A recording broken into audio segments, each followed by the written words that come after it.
Subscribe ಮಾಡದಿರೋ subscribe ಮಾಡ್ಕೊಳ್ಳಿ. ಯೋ guys, ಎಲ್ಲರೂ ಹೇಗಿದ್ದೀರಾ? ಇವತ್ತು ನಾವು ಎಂತಹ ಮೂವಿಯನ್ನು ನೋಡ್ತಿದೀವಿ ಅಂದ್ರೆ, ನೀವು ಎಲ್ಲರೂ ಇವಾಗ ಫೀಲ್ ಮಾಡ್ತಿದ್ದೀರಾ, ನಾವು ನಮ್ಮ ಚಿಕ್ಕ ವಯಸ್ಸಿನಲ್ಲಿ ಎಷ್ಟು ಚೆನ್ನಾಗಿ ಹ್ಯಾಪಿಯಾಗಿ ಜಾಲಿಯಾಗಿ ಇರ್ತಿದೀವಲ್ವಾ? ನಾಳೆ ದಿನದ ಬಗ್ಗೆ ಸ್ವಲ್ಪ ಕೂಡ ಯೋಚನೆ ಮಾಡದೆ ತುಂಬಾನೇ ಅಡ್ವೆಂಚರ್ಸ್ ಕನಸುಗಳನ್ನ ಕಂಡ್ಕೊಂಡು ಫ್ಯೂಚರ್ ಬಗ್ಗೆ ಸ್ವಲ್ಪ ಕೂಡ ಭಯವಿಲ್ಲದೆ ನಮ್ಮ ಕಲ್ಪನೆಯಿಂದಾನೇ ನಾವು ಏನಾಗಬೇಕು ಅಂತ ಡಿಸೈನ್ ಮಾಡ್ಕೊಂಡು ಒಂದು ಪೊಲೀಸ್ ಆಗಿ, ಒಂದು ಡಾಕ್ಟರ್ ಆಗಿ, ಪೈಲಟ್ ಆಗಿ, ಒಂದು ಆಸ್ಟ್ರೋನಾಟ್ ಆಗಿ ಕನ್ಸ್ ಕಂಡ್ಕೊಂಡು ಇದ್ದಿರ್ಬಹುದಾಗಿತ್ತಲ್ಲ.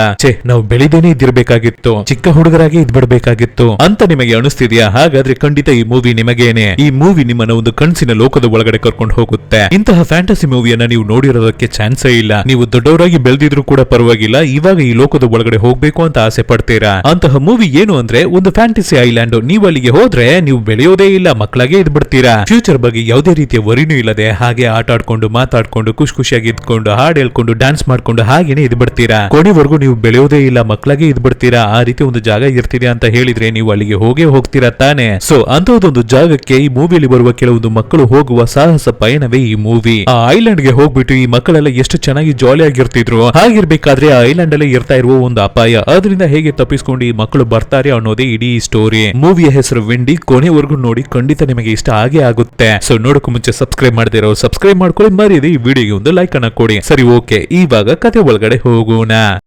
ಓಪನಿಂಗ್ ಸೀನ್ ಅಲ್ಲಿ ಹರಿಬರಿಯಾಗಿ ಇರ್ತಾ ಇರುವ ಒಂದು ರೆಸ್ಟೋರೆಂಟ್. ಈ ರೆಸ್ಟೋರೆಂಟ್ ಒಂದು ರೈಲ್ವೆ ಸ್ಟೇಷನ್ ಒಳಗಡೆ ಇರುತ್ತೆ. ಅಂದ್ರೆ ಈ ಟ್ರೈನ್ಸ್ ಎಲ್ಲ ಹೋಗುತ್ತೆ ಅಲ್ವಾ, ಟ್ರ್ಯಾಕ್ ಪಕ್ಕದಲ್ಲಿ ಈ ರೆಸ್ಟೋರೆಂಟ್ ಇರುತ್ತೆ. ಅಲ್ಲಿ ಒಬ್ಬ ಅಮ್ಮ ತುಂಬಾನೇ ಗಾಬರಿಯಾಗಿ ಹರಿಬರಿಯಾಗಿ ಅಂಗಡಿಯನ್ನ ರನ್ ಮಾಡ್ತಿರ್ತಾರೆ. ಅದರಲ್ಲಿ ಒಂದು ಕ್ಯೂಟ್ ಆಗಿರುವ ಮಗು. ಈ ಮಗು ಹೆಸರೇನೆ ವೆಂಡಿ. ಇವರು ತುಂಬಾನೇ ಪುಟ್ಟ ಮಗುವಾಗಿನೇ ಇರ್ತಿದ್ದಾರೆ. ಇದ್ರು ಅವರ ಅಮ್ಮನಿಗೆ ಹೆಲ್ಪ್ ಮಾಡ್ಕೊಂಡು ಕ್ಯೂಟ್ ಆಗಿ ಕೆಲಸಗಳನ್ನ ಮಾಡಿಟ್ಕೊಂಡು ಆ ಅಂಗಡಿಯಲ್ಲಿ ಇರ್ತಾ ಇರ್ಬೇಕಾದ್ರೆ ನಮ್ಮ ವೆಂಡಿಗೆ ಇಬ್ಬರು ಟ್ವಿನ್ಸ್ ಅಣ್ಣಂದಿರು ಇರ್ತಿದ್ದಾರೆ, ಡಗ್ಲಸ್ ಮತ್ತೆ ಜಿಮ್ಮಿ ಅಂತ. ಮತ್ತೆ ಇವ್ರಗಳ ಜೊತೆಗೇನೆ ಇನ್ನೊಬ್ಬ ಥಾಮಸ್ ಅಂತ ಒಬ್ಬ ದೊಡ್ಡನ ಕೂಡ ಇರ್ತಾನೆ. ಇವನು ಕಸಿನ್ ಬ್ರದರ್. ಇವಾಗ ಏನು ಅಂದ್ರೆ ನಮ್ಮ ಥಾಮಸ್ ಗೆ 7th ಬರ್ತ್ಡೇ. ಆದ್ರಿಂದ ಅವನಿಗೆ ತಿನ್ನೋದಕ್ಕೆ ಕೇಕ್ ಅನ್ನೆಲ್ಲ ಕೊಟ್ಬಿಟ್ಟು ನಿನಗೆ ಫ್ಯೂಚರ್ ಅಲ್ಲಿ ಏನಪ್ಪಾ ಆಗ್ಬೇಕು ಅಂತ ಕೇಳ್ತಾರೆ. ನನಗೆ ಪೈರೇಟ್ಸ್ ಆಗ್ಬೇಕು ಅಂತ ತುಂಬಾನೇ ಇಮ್ಯಾಜಿನೇಷನ್ ಮಾಡಿಟ್ಕೊಂಡು ತುಂಬಾ ಕಥೆಗಳನ್ನ ಹೇಳ್ತಿರ್ತಾನೆ ಥಾಮಸ್. ಅದಕ್ಕೆ ಅವನ ಅಜ್ಜಿ ಅವನನ್ನ ಕಿಂಡಲ್ ಮಾಡ್ಬಿಟ್ಟು, ಇಲ್ಲಿ ನೋಡು, ಇದು ನಮ್ಮ ಫ್ಯಾಮಿಲಿ ಬಿಸ್ನೆಸ್ ಅಂಗಡಿ. ಸೊ ಇಲ್ಲೇ ನೀನು ಒಂದು ಪೊರ್ಕೆನ್ ಆಗೋ ಇಲ್ಲ ಒಂದು ಪ್ಲೇಟ್ ಆಗೋ ಇರಬೇಕು ಅಂತ ಆಸೆ ಪಡು, ಹಾಗೇನೆ ನೀನು ಚೇಂಜ್ ಆಗ್ತೀಯಾ ಅಂತ ಹೇಳಿ ಕಿಂಡಲ್ ಮಾಡ್ಬೇಕಾದ್ರೆ ನಮ್ಮ ಥಾಮಸ್ ಗೆ ಇದು ಒಂದು ಚೂರು ಇಷ್ಟನೇ ಆಗ್ತಿಲ್ಲ. ಅವನಿಗೆ ಒಂದು ಅಡ್ವೆಂಚರ್ಸ್ ಆಗಿರುವ ಲೈಫ್ ಏನೇ ಬೇಕು ಅನ್ನೋದ್ರಿಂದ ತುಂಬಾನೇ ಫೆಡ್ ಅಪ್ ಆಗ್ಬಿಡ್ತಾನೆ ಹುಡುಗ. ಸೊ ಫೆಡ್ ಅಪ್ ಆಗಿರುವ ನಮ್ಮ ಥಾಮಸ್ ಏನನ್ನ ಮಾಡ್ತಾನೆ ಅಂದ್ರೆ, ಯಾರುವೇ ಗಮನಿಸದೇ ಇರ್ಬೇಕಾದ್ರೆ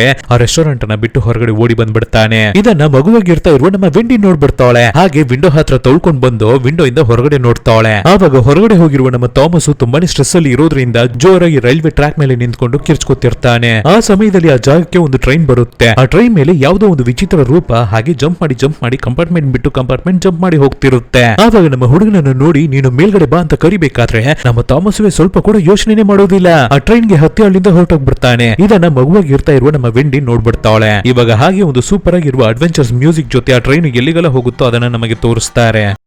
ಇವಾಗ ಕೆಲವೊಂದು ವರ್ಷಗಳ ನಂತರ ನಮ್ಮ ವೆಂಡಿ ಇವಾಗ ಚೆನ್ನಾಗಿ ಬೆಳ್ಕೊಂಡಿದ್ದಾಳೆ. ಅವಳೇನೆ ಕೊನೆಯದಾಗಿ ಥಾಮಸ್ ಅನ್ನ ನೋಡಿರೋದು. ಥಾಮಸ್ ಇಲ್ಲಿಂದ ಹೊರಟ ಮೇಲೆ ಅವನು ಏನೆಲ್ಲ ಅಡ್ವೆಂಚರ್ಸ್ ಅನ್ನ ಮಾಡಿರಬಹುದು ಅಂತ ನಮ್ಮ ವೆಂಡಿನೇ ಕಲ್ಪನೆ ಮಾಡಿ ಕೆಲವೊಂದು ಡ್ರಾಯಿಂಗ್ಸ್ ಅನ್ನ ಅವನ ಬಗ್ಗೆ ಬರ್ದಿಟ್ಟಿರ್ತಾಳೆ. ಅದೊಂದು ಅಡ್ವೆಂಚರ್ಸ್ ಲೈಫ್. ಆ ಟ್ರೈನ್ ಎಲ್ಲಿಗೆಲ್ಲ ಹೋಗಿರ್ಬಹುದು, ತುಂಬಾನೇ ಡೆಸರ್ಟ್ಸ್ ಅನ್ನೆಲ್ಲ ಕ್ರಾಸ್ ಮಾಡಿ ಹೋಗಿರ್ಬಹುದು, ಬೆಟ್ಟ ಗುಡ್ಡ ಗದ್ದೆ ಅಂತ ತುಂಬಾ ವಿಷಯಗಳನ್ನ ಕ್ರಾಸ್ ಮಾಡಿ ಹೋಗ್ತಿರುತ್ತೆ. ಆ ಟ್ರೈನ್ ಸಮುದ್ರವನ್ನ ದಾಟಿ ಹೋಗ್ತಿರುತ್ತೆ ಅಂತ ತುಂಬಾನೇ ಕಲ್ಪನೆ ಮಾಡಿ ತುಂಬಾನೇ ಅಡ್ವೆಂಚರ್ ಸ್ಟೋರಿಯನ್ನ ಬರ್ದಿರ್ತಾಳೆ. ನಾವೇ ಇದೇ ರೀತಿ ಅಡ್ವೆಂಚರ್ಸ್ ಅನ್ನ ಮಾಡ್ಬೇಕು ಅಂತೆಲ್ಲ ಬರ್ದಿಟ್ಟಿರ್ತಾಳೆ. ಆಕ್ಚುಲಿ ನಮ್ಮ ವೆಂಡಿಗೆ ಅಡ್ವೆಂಚರ್ಸ್ ಅಂದ್ರೆ ತುಂಬಾನೇ ಇಷ್ಟ. ಆದ್ರೆ ಅವು ಎಲ್ಲವೇ ಕನ್ಸಾಗಿ ತಾನೇ ಇರುತ್ತೆ, ಬರೀ ಕಥೆಗಳಾಗಿ ತಾನೇ ಇರುತ್ತೆ. ಯಾಕೆಂದ್ರೆ ನಾವು ಎಲ್ಲರೂ ಬೇಗನೆ ಬೆಳ್ಕೊಬಿಡ್ತಿದೀವಿ. ಅದು ನಮ್ಮ ವೆಂಡಿಗೆ ಒಂದು ಚೂರು ಇಷ್ಟನೇ ಆಗ್ತಾ ಇಲ್ಲ. ಕೆಲವೊಬ್ರು ಮಾತ್ರವೇ ಅಡ್ವೆಂಚರ್ಸ್ ಲೈಫ್ ಅನ್ನೇ ಹಿಡ್ಕೊಬಿಡ್ತಾರೆ ಅಂತ ನಮ್ಮ ಥಾಮಸ್ ಬಗ್ಗೆನೇ ಯೋಚನೆ ಮಾಡ್ತಿರ್ತಾಳೆ. ಹಾಗೆ ಕಟ್ ಮಾಡಿದ್ರೆ ಇವಾಗ ನಮ್ಮ ಥಾಮಸ್ ಅವನ ಪೋಸ್ಟರ್ ಅನ್ನೇ ತೋರಿಸ್ತಾರೆ ಮಿಸ್ಸಿಂಗ್ ಅಂತ. ಇವಾಗ ಅವನಿಗೆ 13 ವರ್ಷ ಆಗಿರ್ಬೇಕು, ಕಾಣಿಯಾಗಿ 6 ವರ್ಷಗಳಾಗ್ಬಿಟ್ಟಿದೆ. ಆದ್ರೆ ನಮ್ಮ ವೆಂಡಿಯನ್ನು ನೋಡಿದ್ರೆ ಅವರ ಅಮ್ಮ ಅವರ ಅಂಗಡಿಯಲ್ಲೇ ಒಂದು ಕೆಲಸವನ್ನ ಮಾಡ್ತಿರ್ತಾಳೆ. ಇಷ್ಟನೇ ಇಲ್ದೇ ಇರುವ ಒಂದು ಕೆಲಸ, ಜೊತೆಗೇನೆ ತುಂಬಾನೇ ಅಟ್ಟಹಾಸ ಮಾಡ್ತಿರುವ ಅವಳ ಟ್ವಿನ್ಸ್ ಅಣ್ಣಂದಿರು. ಹಾಗೆ ಫ್ಯಾಮಿಲಿ ಆರಾಮಾಗಿ ಹೋಗ್ತಿರುತ್ತೆ. ಸೊ ಒಂದು ದಿನ ಆದ್ರೆ ಆ ದಿನದಲ್ಲೇ ಒಂದು ಪಾರ್ಟ್ ಆಗಿ ನಮ್ಮ ವೆಂಡಿಗೆ ಇಷ್ಟ ಆಗುವ ಜಾಗ ಯಾವುದೋ ಅಂದ್ರೆ, ಯಾವ ಟೈಮ್ ಅಂದ್ರೆ ಅವರ ಅಮ್ಮ ಮಲ್ಗೋಕ್ಕೂ ಮುಂಚೆ ಯಾವಾಗಲೂ ಒಂದು ಕಥೆಯನ್ನ ಹೇಳ್ತಾರೆ. ಅದೇನೇ ಅವಳಿಗೆ ಇಷ್ಟ. ಆದ್ರೆ ಇವಾಗೆಲ್ಲ ಕತೆ ಕೂಡ ಹೇಳೋಕೆ ಆಗದೆ ಇರೋಷ್ಟು ತುಂಬಾನೇ ಬ್ಯುಸಿ ಆಗಿರ್ತಿದ್ದಾರೆ. ಸೊ ಹೀಗೇನೆ ನಮ್ಮ ಹುಡುಗಿ ಒಂದು ದಿನ ಅವರ ಅಮ್ಮ ಹೇಳುವ ಕಥೆಯನ್ನ ಕೇಳ್ತಿರ್ಬೇಕಾದ್ರೆ ಅವರ ಅಮ್ಮನ ಹತ್ರ ವೆಂಡಿ ಒಂದು ಕ್ವಶನ್ ಅನ್ನ ಕೇಳ್ತಾಳೆ. ನಿಮ್ಮ ಲೈಫ್ ಅಲ್ಲೇ ನೀವು ಮಾಡ್ಲೇಬೇಕು ಅಂತ ಅನ್ಕೊಂಡಿದ್ದ ಅಡ್ವೆಂಚರ್ಸ್ ಏನು ಅಮ್ಮ ಅಂತ ಕೇಳ್ಬೇಕಾದ್ರೆ, ನನಗ ಇಲ್ಲಿಂದ ಒಂದು ಸಿಟಿಗೆ ಹೋಗ್ಬೇಕು, ಆ ಸಿಟಿಯಲ್ಲಿ ಇರ್ತಾ ಇರುವ ಕಾರ್ಗಳನ್ನೆಲ್ಲ ಕದಿಬೇಕು ಅಂತ ತನ್ನ ಅಡ್ವೆಂಚರ್ಸ್ ಅಡ್ವೆಂಚರ್ಸ್ ಆಸೆ ಬಗ್ಗೆ ಅಮ್ಮ ಹೇಳ್ತಾರೆ. ಅದಕ್ಕೆ ಹುಡುಗಿ ಯಾಕಮ್ಮ ನೀವು ಮಾಡ್ಲಿಲ್ಲ ಅಂತ ಕೇಳ್ತಾಳೆ. ಇಲ್ಲಿ ನೋಡು, ನಾವು ಯಾವಾಗ್ಲೂ ಮಗುವಾಗೆ ಇದ್ಬಿಡೋಕ್ಕಾಗೋದಿಲ್ಲ. ನಾವು ಬೆಳಿತೀವಿ, ನಮಗೆ ಕನ್ಸು ತುಂಬಾನೇ ಇರುತ್ತೆ. ಆದ್ರೆ ನಮ್ಮ ಲೈಫ್ ಚೇಂಜ್ ಆಗ್ತಾ ಎಲ್ಲವೇ ಕಾಣೆ ಆಗ್ಬಿಡುತ್ತೆ. ಏಜ್ ಆಗ್ತಾ ಎಲ್ಲವೇ ಮರ್ತೋಗ್ಬಿಡುತ್ತೆ. ಇವಾಗ ನನಗಿರುವ ಜವಾಬ್ದಾರಿ ಕೆಲಸ ಎಲ್ಲವೇ ನಿಮ್ಮನ್ನ ಚೆನ್ನಾಗಿ ಸಾಕ್ಬೇಕು, ಚೆನ್ನಾಗಿ ನೋಡ್ಕೋಬೇಕು. ಅದಕ್ಕೆ ಈ ರೆಸ್ಟೋರೆಂಟ್ ಚೆನ್ನಾಗಿ ರನ್ ಆಗ್ಬೇಕು. ಇದೇ ನಮ್ಮ ಲೈಫ್ ಹೋಗ್ತಾ ಹಾಗೆ ಎಲ್ಲವೇ ಚೇಂಜ್ ಆಗ್ಬಿಡುತ್ತೆ ಅಂತ ಅಮ್ಮ ಅವ್ರು ಹೇಳ್ಬೇಕಾದ್ರೆ ಇದನ್ನ ನಮ್ಮ ವೆಂಡಿ ಕೈಯಲ್ಲಿ ಅಕ್ಸೆಪ್ಟ್ ಮಾಡ್ಕೊಳ್ಳೋಕೆನೆ ಆಗ್ತಿಲ್ಲ. ನನ್ನ ಲೈಫ್ ಈ ರೀತಿ ಈಸಿಯಾಗಿ ಮುಗ್ದೋಗ್ಬಾರ್ದು. ಫುಲ್ ಅಡ್ವೆಂಚರ್ಸ್ ಲೈಫ್ ಆಗಿ ಇರಬೇಕು. ನಾನು ಅನ್ಕೊಳ್ಳೋ ರೀತಿ ಅಡ್ವೆಂಚರ್ಸ್ ಆಗಿರ್ಬೇಕು. ಸೊ ನಾನು ಕೊನೆವರೆಗೂ ಬೆಳಿಲೇಬಾರ್ದು ಅಂತ ನಮ್ಮ ವೆಂಡಿ ಅವಳ ತಲೆ ಒಳಗಡೆ ಒಂದು ಥಾಟ್ ಬಂದ್ಬಿಡುತ್ತೆ. ನಮ್ಮ ವೆಂಡಿ ಯಾವಾಗ್ಲೂ ಅವಳ ರೂಮ್ ಅಲ್ಲಿ ಇರ್ತಾ ಇರುವ ವಿಂಡೋ ಮುಖಾಂತರ ಆ ಜಾಗಕ್ಕೆ ಬಂದು ಹೋಗ್ತಾ ಇರುವ ಟ್ರೈನ್ಸ್ ಗಳನ್ನೇ ನೋಡ್ತಿರ್ತಾಳೆ. ಈ ರೀತಿ ತಾನೇ ಥಾಮಸ್ ಹೊರಟೋಗಿದ್ದು. ಅವನ ಲೈಫ್ ಹೇಗಿರ್ಬೇಕು, ತುಂಬಾನೇ ಅಡ್ವೆಂಚರ್ಸ್ ಆಗಿರುತ್ತೆ ಅಲ್ಲ ಅಂತ ಯೋಚನೆ ಮಾಡ್ತಾನೆ ಇರ್ತಾಳೆ. ಇವಾಗ ನೆಕ್ಸ್ಟ್ ದಿನ ಸ್ಕೂಲ್ಗೆ ಹೋಗ್ತಾಳೆ. ಸ್ಕೂಲ್ ಮುಗ್ದಾದ ಮೇಲೆ ಹಾಗೆ ಆಟ ಆಡ್ತಾನೆ ಇರ್ತಾಳೆ. ಆವಾಗ ಆ ಸಮಯದಲ್ಲಿ ಆ ಕಡೆ ಹೋಗ್ತಾ ಇರುವ ಒಂದು ಟ್ರೈನ್ ಅನ್ನು ನೋಡ್ತಾಳೆ. ನಾನು ಈ ಟ್ರೈನ್ ಅನ್ನ ಕ್ಯಾಚ್ ಮಾಡಿ ಹೋಗ್ಬಿಟ್ರೆ ಥಾಮಸ್ ರೀತಿನೇ ತುಂಬಾನೇ ಅಡ್ವೆಂಚರ್ಸ್ ಲೈಫ್ ಅನ್ನ ನಾನು ಬದುಕ್ತೀನಿ ಅಲ್ವಾ ಅಂತ ಯೋಚನೆ ಮಾಡಿದ ಹುಡುಗಿ ಆ ಟ್ರೈನ್ ಅನ್ನ ಕ್ಯಾಚ್ ಮಾಡೋದಕ್ಕಾಗಿ ಹಿಂದೆನೆ ಸ್ಪೀಡ್ ಆಗಿ ಓಡಿ ಹೋಗ್ತಾಳೆ. ಆದ್ರೆ ಪಾಪ ಅವಳಿಂದ ಟ್ರೈನ್ ಅನ್ನ ಕ್ಯಾಚ್ ಮಾಡೋದಕ್ಕಾಗ್ಲಿಲ್ಲ. ಹಾಗೆ ಕೆಳಗಡೆ ತುಪ್ಪಕ್ಕಂತ ಬಿದ್ದೋಗ್ತಾಳೆ. ಸೊ ಆವತ್ತಿನ ರಾತ್ರಿ ತುಂಬಾನೇ ಬೇಜಾರಾಗಿ ಹಾಗೆ ಫೆಡ್ ಅಪ್ ಆಗಿ ಸೈಲೆಂಟ್ ಆಗಿ ಮಲಗಿರ್ಬೇಕಾದ್ರೆ ಚೆನ್ನಾಗಿ ಮಿಡ್ ನೈಟ್ ಆಗಿರುತ್ತೆ. ಆವಾಗ ಅವಳು ಬರ್ದಿಟ್ಟಿರುವ ಡ್ರಾಯಿಂಗ್ಸ್ ಅನ್ನ ತಗೊಂಡು ಆ ಸ್ಟೋರಿಯನ್ನ ಅವಳೇನೆ ನೋಡ್ತಿರ್ತಾಳೆ. ಹಾಗಿರ್ಬೇಕಾದ್ರೆ ಸಡನ್ ಆಗಿ ಆ ದಾರಿಯಲ್ಲಿ ಒಂದು ಟ್ರೈನ್ ಹೋಗೋ ಸದ್ದು ಕೇಳುತ್ತೆ. ನಮ್ಮ ವೆಂಡಿನು ಕಿಟಕಿ ಮುಖಾಂತರ ಹೊರಗಡೆ ಆ ಟ್ರೈನ್ ಅನ್ನು ನೋಡ್ತಾಳೆ. ಆವಾಗ 6 ವರ್ಷಗಳ ಹಿಂದೆ ನಮ್ಮ ಥಾಮಸ್ ಕಾಣೆ ಆಗ್ಬೇಕಾದ್ರೆ ಆ ಟ್ರೈನ್ ಮೇಲೆ ಒಬ್ಬ ಹುಡುಗ ಕಂಪಾರ್ಟ್ಮೆಂಟ್ ಬಿಟ್ಟು ಕಂಪಾರ್ಟ್ಮೆಂಟ್ ಜಂಪ್ ಮಾಡಿ ಹೋಗಿರ್ತಾನೆ. ಅದೇ ಹುಡುಗನನ್ನ ಇವಾಗ ನಮ್ಮ ವೆಂಡಿ ನೋಡ್ತಾಳೆ. ನೋಡಿದ ತಕ್ಷಣವೇ ಅವಳ ಟ್ವಿನ್ ಬ್ರದರ್ಸ್ಗೂ ಈ ವಿಷಯವನ್ನ ಹೇಳ್ತಾಳೆ. ನಾನು ಹೇಳ್ದೆ ತಾನೆ, ನೀವು ನಂಬಲೇ ಇಲ್ಲ, ನೀವು ಬೇಕಾಗಿದ್ರೆ ನೋಡಿ ಅಂತ ಹೇಳ್ಬೇಕಾದ್ರೆ ನಮ್ಮ ಹುಡುಗರವೇ ನೋಡ್ತಾರೆ. ನೋಡಿ ತುಂಬಾನೇ ಶಾಕ್ ಆಗ್ತಾರೆ. ಸೊ ತುಂಬಾನೇ ಎಂತವಾಗಿರ್ತಾ ಇರುವ ನಮ್ಮ ವೆಂಡಿ ಏನನ್ನ ಮಾಡ್ತಾಳೆ ಅಂದ್ರೆ ಸಡನ್ ಆಗಿ ಹೊರಗಡೆ ಜಂಪ್ ಮಾಡಿ ಟ್ರೈನ್ ಹತ್ರ ಓಡಿ ಹೋಗ್ತಾಳೆ. ಇದನ್ನು ನೋಡಿದ ಅಣ್ಣಂದಿರುವೆ ಲೋ ಬಾರೋ ಅಂತ ಹೇಳ್ಬಿಟ್ಟು ಮೂವರವೇ ಒಟ್ಟಿಗೆ ಟೋಟಲ್ ಆಗಿ ಟ್ರೈನ್ಗೆ ಹತ್ಬಿಡ್ತಾರೆ. ಗೆಲ್ಲಿಗೆ ಹೋಗ್ತೀವಿ, ಏನನ್ನ ಮಾಡ್ತೀವಿ, ಏನಾಗ್ತೀವಿ ಅಂತ ಇವ್ರುಗಳಿಗೆ ಏನೂ ಗೊತ್ತಿಲ್ಲ. ಆದ್ರೆ ಈ ಏಜ್ ಆಗುವ ಲೈಫ್ ಮಾತ್ರ ಬೇಡ. ಕೊನೆವರೆಗೂ ಯಾವಾಗಲೂ ಈ ಚಿಕ್ಕ ಹುಡುಗರ ರೀತಿನೇ ಇದ್ಕೊಂಡು ಅಡ್ವೆಂಚರ್ಸ್ ಲೈಫ್ ಅನ್ನ ಬದುಕಬೇಕು ಅಂತ ಯೋಚನೆ ಮಾಡಿ ಆ ಟ್ರೈನ್ಗೆ ಹತ್ಬಿಟ್ಟಿದ್ದಾರೆ. ಫಸ್ಟ್ ಟೈಮ್ ಒಂದು ಸ್ವಾತಂತ್ರ್ಯ ಗಾಳಿಯನ್ನ ನಮ್ಮ ವೆಂಡಿ ಬ್ರೀತ್ ಮಾಡ್ತಾಳೆ. ಆವಾಗ್ಲೇ ಆ ಮಿಸ್ಟೀರಿಯಸ್ ಹುಡುಗನ ಹತ್ರ ಕೇಳ್ತಾರೆ, ನಾವು ಎಲ್ಲಿಗೆ ಹೋಗ್ತಿದೀವಿ ಅಂತ.